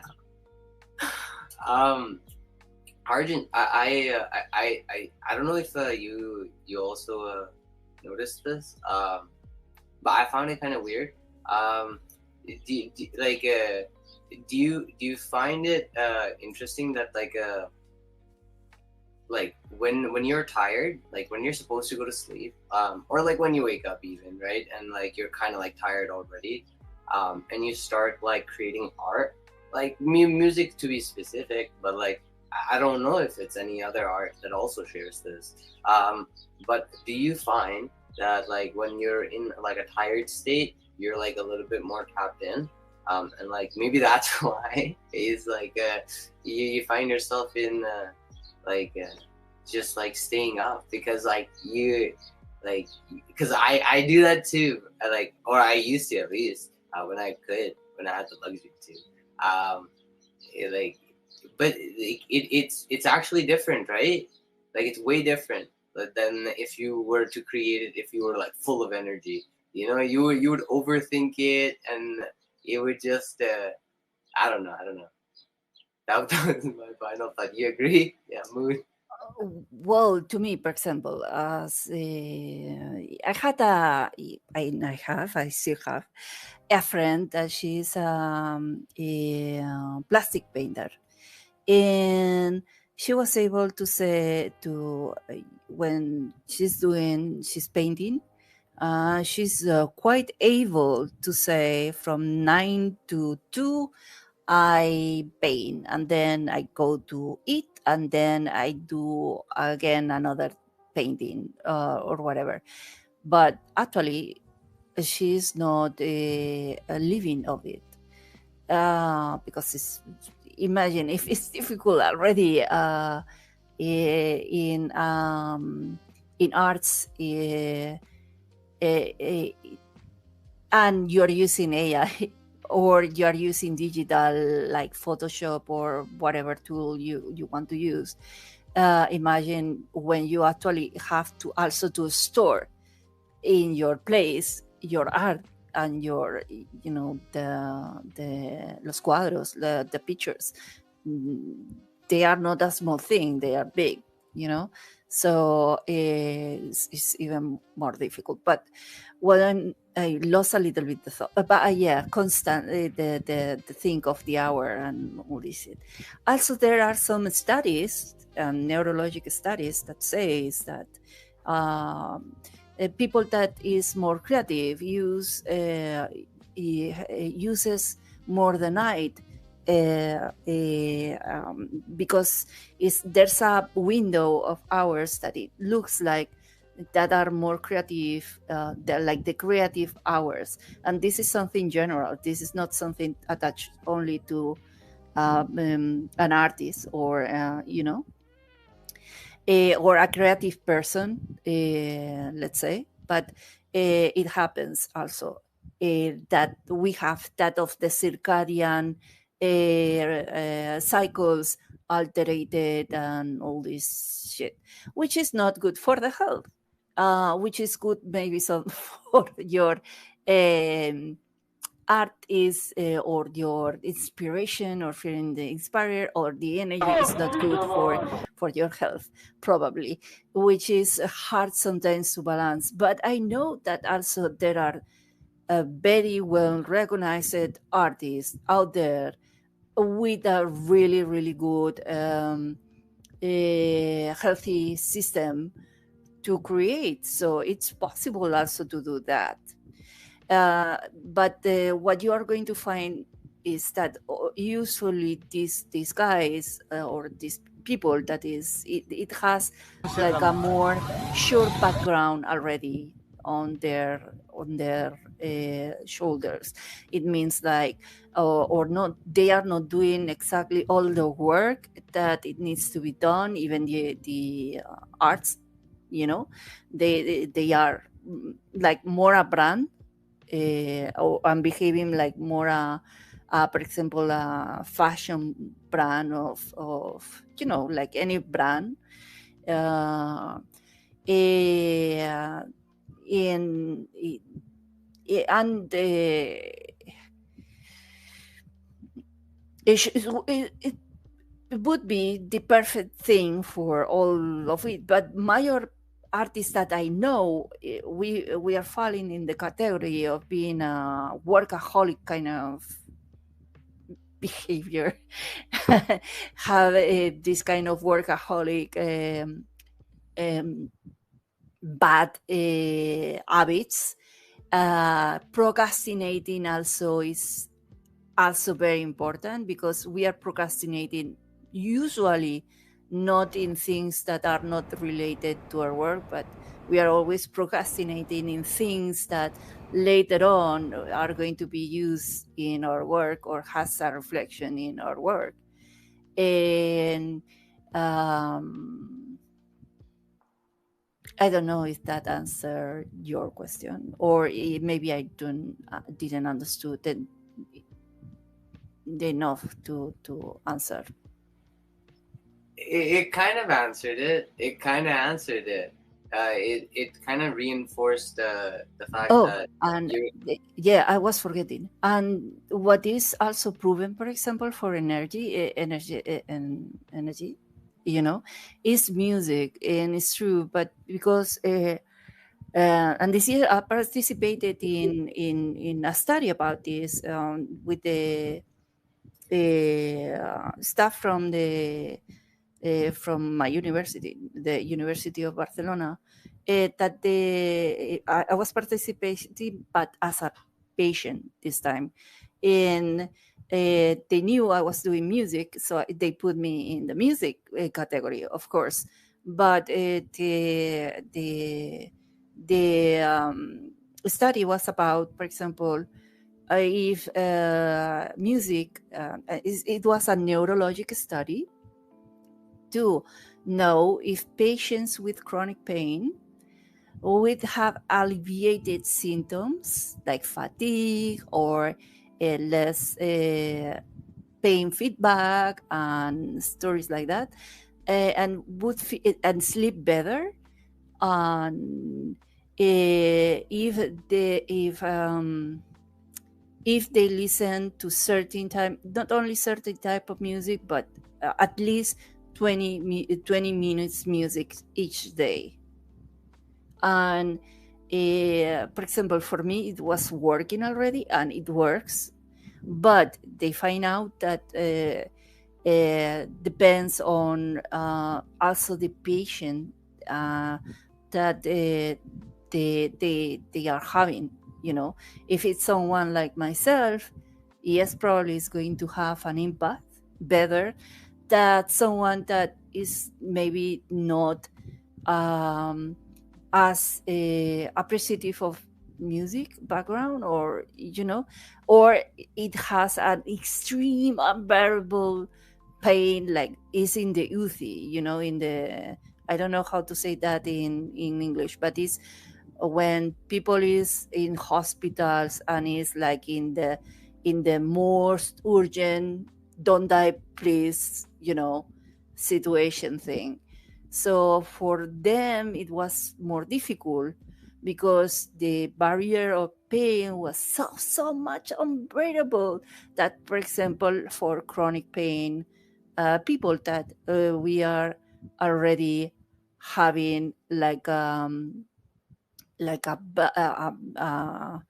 to say, years into chronic pain, because we are more used to have this chronic pain, and we are more used to, yes, it's pain, I know, I'm trying to not think in pain, to don't feed the pain, so it was better for people like us, and especially people that had a music background. Like, for example, I'm coming before reinventing myself some years ago into 3D art and so on. I was a professional dancer and choreographer, and I was doing music, but as a hobby thing. Even when I have music production studies, I was not fully devoting myself to give away put in like public my music until last year. And it was because I did this show in the Decentraland, for the Decentraland Music Festival. If not, probably I will still not put out my music out at all. But with this, I'm trying to say that yes, that there are strategies that we can use to energize positively ourselves through very cheap things like listening music.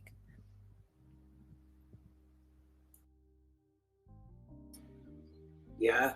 You want to hear something crazy, Arjun? I know Sin wants to rug the space, but like you're just such an interesting of a person that like I just can't stop talking to you. My mom, she's so proud of the because she's also like she spent her whole life in art as well.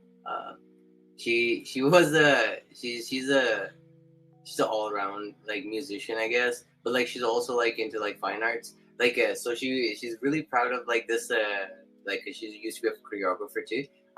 She's super proud of this one dance that she used to like teach her students. It was really crazy. Like, I've seen pictures of it, but like, you could probably YouTube it. It's actually on some like like when we think of dance, we think of like body movements, right? But people are just crazy. They take it to the next level. So how she describes this dance, and I can see it in the picture, but I see a static image. I had to YouTube it to like actually be like, yo, what's going on? So basically, you have a dancer, and they're dancing, right? But while they're dancing, friends, they have on their head like stacked like 10, 14 pots. Imagine pots, bros, but pots that you're balancing on your head while you're dancing, but the pots are on fire. And this this is what she's super proud of.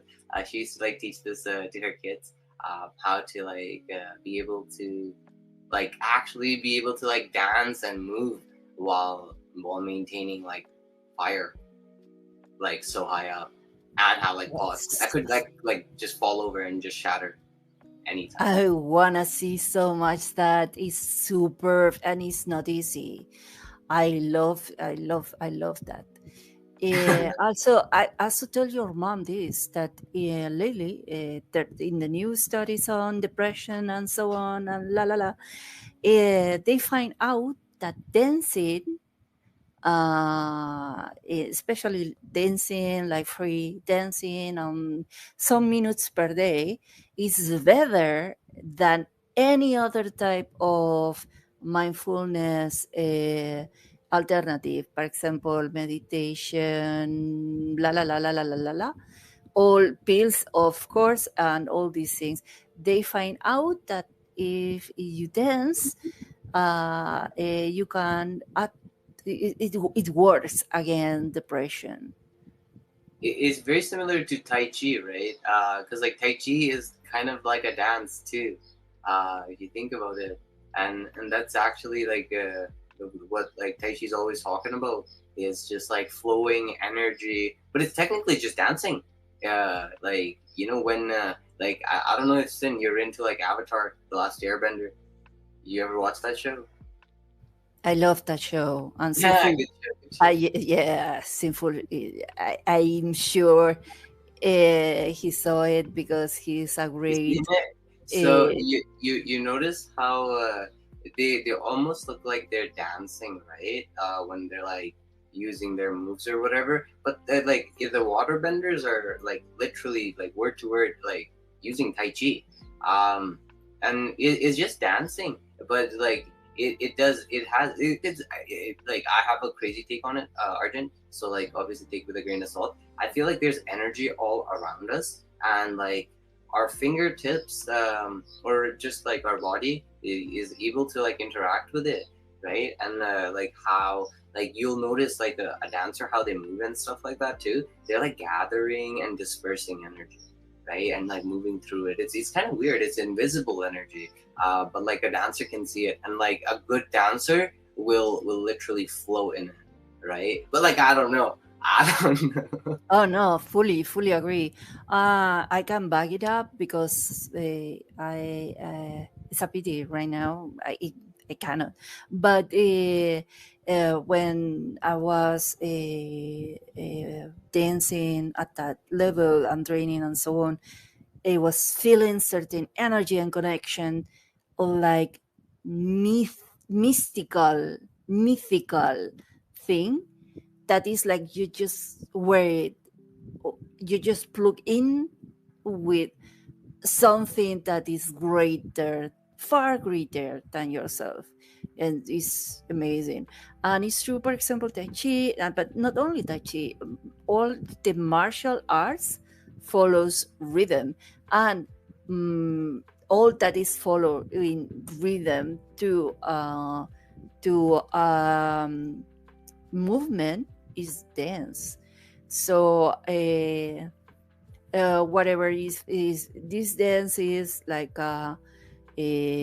because we sometimes we think in dance and we think the typical thing, but no, it's beyond. For example, I see rhythm and music and dance as something very vital in our world, not only ourselves but in every species. Because, for example, in life, in the easier way to find a not only to find the beat is listening to your heart, or the heart of someone else. We literally, when we are in the womb, we are constantly hearing all those music sounds, those sounds that are composing a melody, in the womb of the body of our mothers. In also from the exterior, all the sounds that arrives from the exterior. That is, for example, why some people advocates and some studies advocates to allow the fetus to listen classical music, for example, because it happens the same effect that with plants is good for them and for their health. We also have in dancing the proof in everything. Like the typical thing is just to watch the wind. If you see the wind, you cannot see the wind, but the answer to the wind. That is, for example, how the leaves in a tree is moving. And from the leaves on a trees that are moving, is moving also through the rhythm of the wind. So you have the another type of music that maybe you are not listening, that is the wind in this case, that also does music interaction when interacting with surfaces like the same tree and the leaves, and also is producing dancing rhythm because the leaves and the tree are moving and moving to the rhythm, so they are dancing. Arjun, I think you you answered like a really big philosophical question right now. It's how do you know how do you quantify if something is dead or alive? It has a rhythm, right? It follows a rhythm. It's actually kind of crazy, because a lot of people would say that the blockchain is just a ledger. I would argue that the blockchain is alive because it has a rhythm. It's Right? very difficult to quantify what this is alive. It's not easy to say, but usually, for example, if you're coming from biological science, you come and say, hey, if it's growing, if it's reproducing, and if it's dying, then it's alive. And guess what? Major things and are that.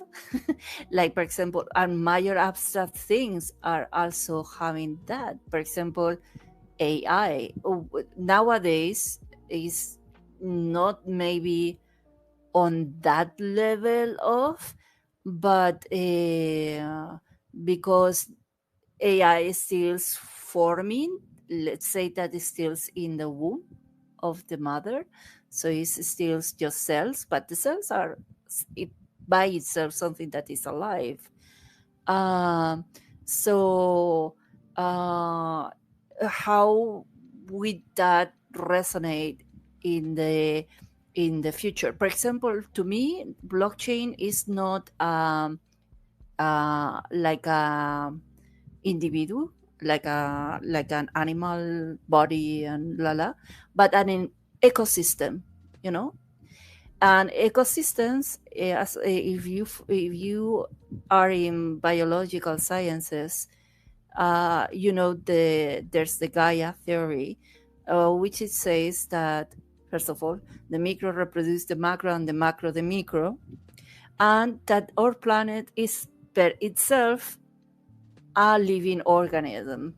So we are in a living organism as well as, for example, or this one cell of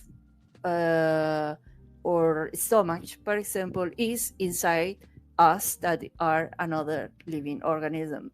So and this is also reproducing what it's happening at the atomic level. So the atoms, with the protons, the neutrons, and other more that like photonics and neutronics and stuff that is new that I don't remember the names, are going on. And we find always that like rule, that is, the macro is reproducing the micro and the micro the macro. So if a cell is living in us, and for that cell us is the universe, and we are inside the planet, and for us the planet is inside a universe, and for the planet is living inside another organism that is called universe number one, or whatever. uh, in what I'm trying to say is like replicating on a bigger scale from a little space, from a very very microscopic scale. I agree with that. Like that's why I actually said that I think you had a breakthrough when you chose the word rhythm, because uh, check this out. Like it would make sense, right? If you wanted to look at it like that. But the whole theory of what like or just a common consensus of what is considered like alive is like you also reiterated, right? You said it has to like reproduce and stuff like that, right? Uh, the planet doesn't reproduce. Like for example, the planet does not make more planets, right? Like the moon cannot be considered like a reproduction, right? Here is where I have to say, not as we understand it, we reproduce. The thing is that we also understand the world or the things to our filtered understanding of what is a thing, or which is very limited because we are, just science. Like I think it was genetic science only has like 16 years or something like that. So we still on a very small scale on what is there. And it's also related because to our life, of how many years we live.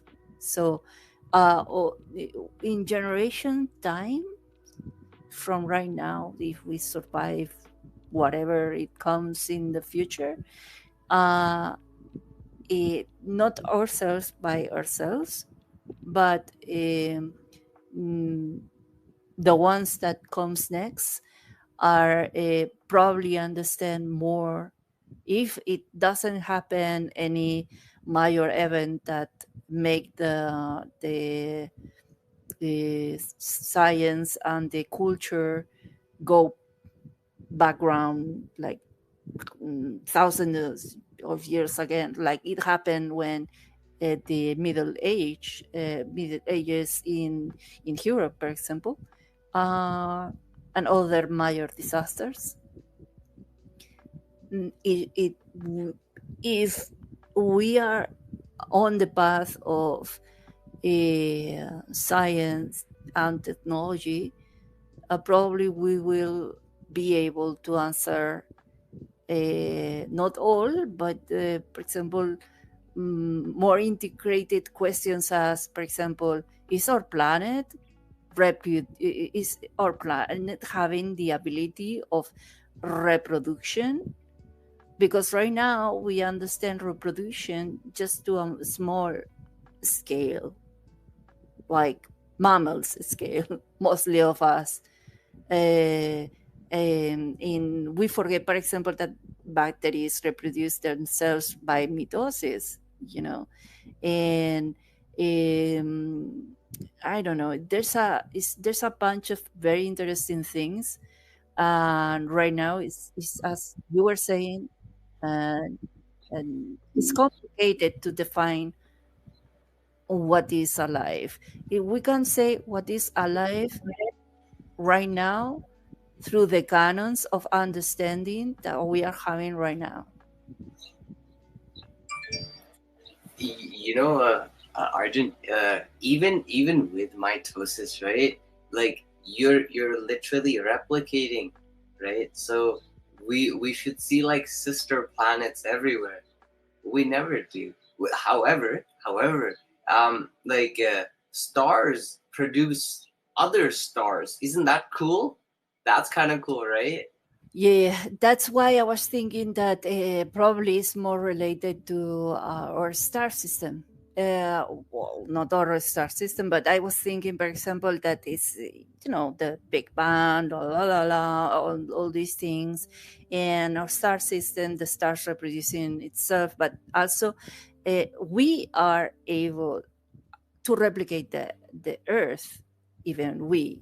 So we don't know if the Earth will be at certain degree or has been, because it seems the moon it was part of the Earth at some point of our history, if I recall correctly. But Is I can create a chair too. but that doesn't make the chair alive, right? Yeah, But it's still it like if the chair had rhythm though, you know, it would be alive, no? Because it would keep up with the rest of the rhythm of the yeah. universe. Here is the thing also. The chair per se already has rhythm because it has atoms. And atoms are not a static thing, they are moving. And they can be charged. And so, like negative and positive. That's why, for example, we sometimes get this effect of electrostatic effects and so on when with some inanimated objects as well of touching other people. So it's very complex to say So that. it's like then I guess you I mean because you're right. The atoms do have a rhythm, and that's how they're even able to like exist right on the plane, is because they do follow the rhythm. So that definition would actually open it up to like all the things that are actually alive. Like at that point, a chair would be alive in some existence, right? Yeah, maybe what we have to say is, uh, I think the question of what is alive sometimes is borderlining of also the concept of what is art, because it's a difficult question to answer. Uh, so with life, for example, we have to put certain extra rules to define life, not because we want to define life, but to define that we are different, for example, than a chair, you know? And is a chair learning, for example? Is a chair understanding its wall? Is a chair mm, passing its knowledge to another individuals? Maybe that is also something that we need to add to the definition of it's alive, because if it's alive, the definition right now for what is alive is really is really too much simple, and life is not a simple thing. So we need to say, for example, imagine that aliens happen to be just etheric forms that reproduce on a way that we even don't know, that is escaping or wildest imagination. And that can happen. So we only can define right now what we know by a set of rules that we are applying, just because we don't have enough knowledge neither to understand other things, or to just know yet those other things, or to or that we even don't know that even they exist. I'm gonna jump in here. It is 4:20. I'm gonna close down the space here. One, because I have 3% battery, and the next I'm going to do some breathing exercises for 4:20. Uh, so I mean, if you guys would like to continue the conversation, definitely, the CBD Discord's always open to you, and you can always pop in there and continue. Um, but I'm gonna close the space down here for today. Um, I'm not sure if Crover is hosting his space today, but if he is, keep an eye out for that. And I'm just gonna give the mic back to you two for just some final thoughts. I'll finish off with this. Like just to tie off what Arjun was saying. I hear everywhere that billions must buy, right? But it's not true, bro. Billions don't matter because the aliens must buy. and that's why, like me personally, I'm like, always gonna be a huge advocate for art, always, because meme coins will not make sense to aliens, but art will. Art will resonate and transcend through all like spaces and time. Thank you, Christopher. That was beautiful. RJ, final thoughts? That was fun. My final thoughts is take a moment and just say how you feel today to someone you appreciate, but from the heart, wanting to know how they feel.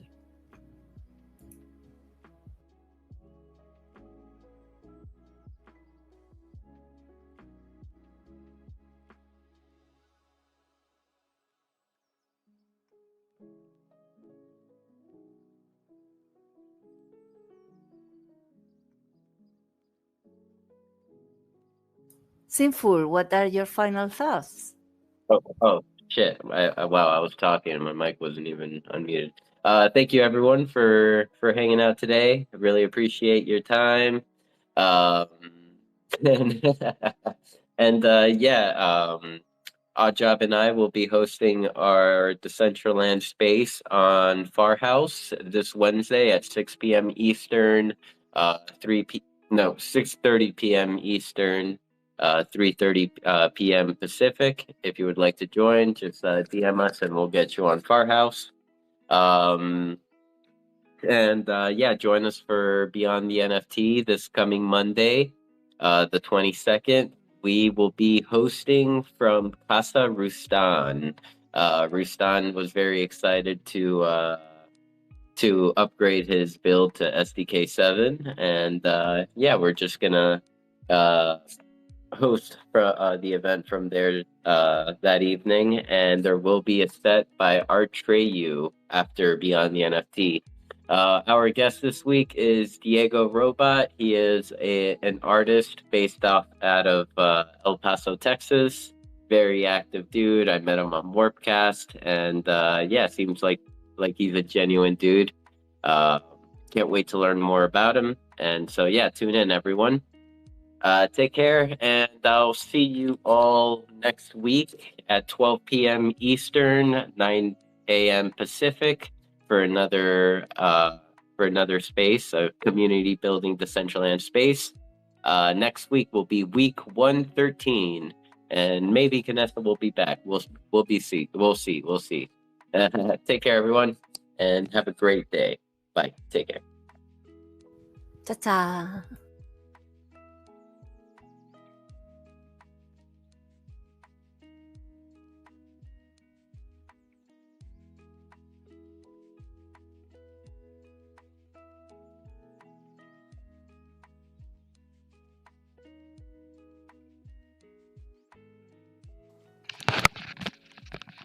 All right. Let's see. Check. Hello. Okay, there we go. I think it's working. To anyone on Decentraland, I'm going to close down the stream, and then I'm going to like take a smoke break, and then I'll be right back, and I'll probably be streaming some Fallout. So yeah, please stand by, anyone that would like to hang out. Keep a stream page open, and yeah, I'll get started. But for now, I guess I will raid a streamer. I will raid a streamer. I will raid a streamer that uh that raided me yesterday. His name is Gentleman Quint. He plays BattleBit. He's a cool dude. I enjoyed his presence on the stream, so gonna return the love. Thank you, everyone.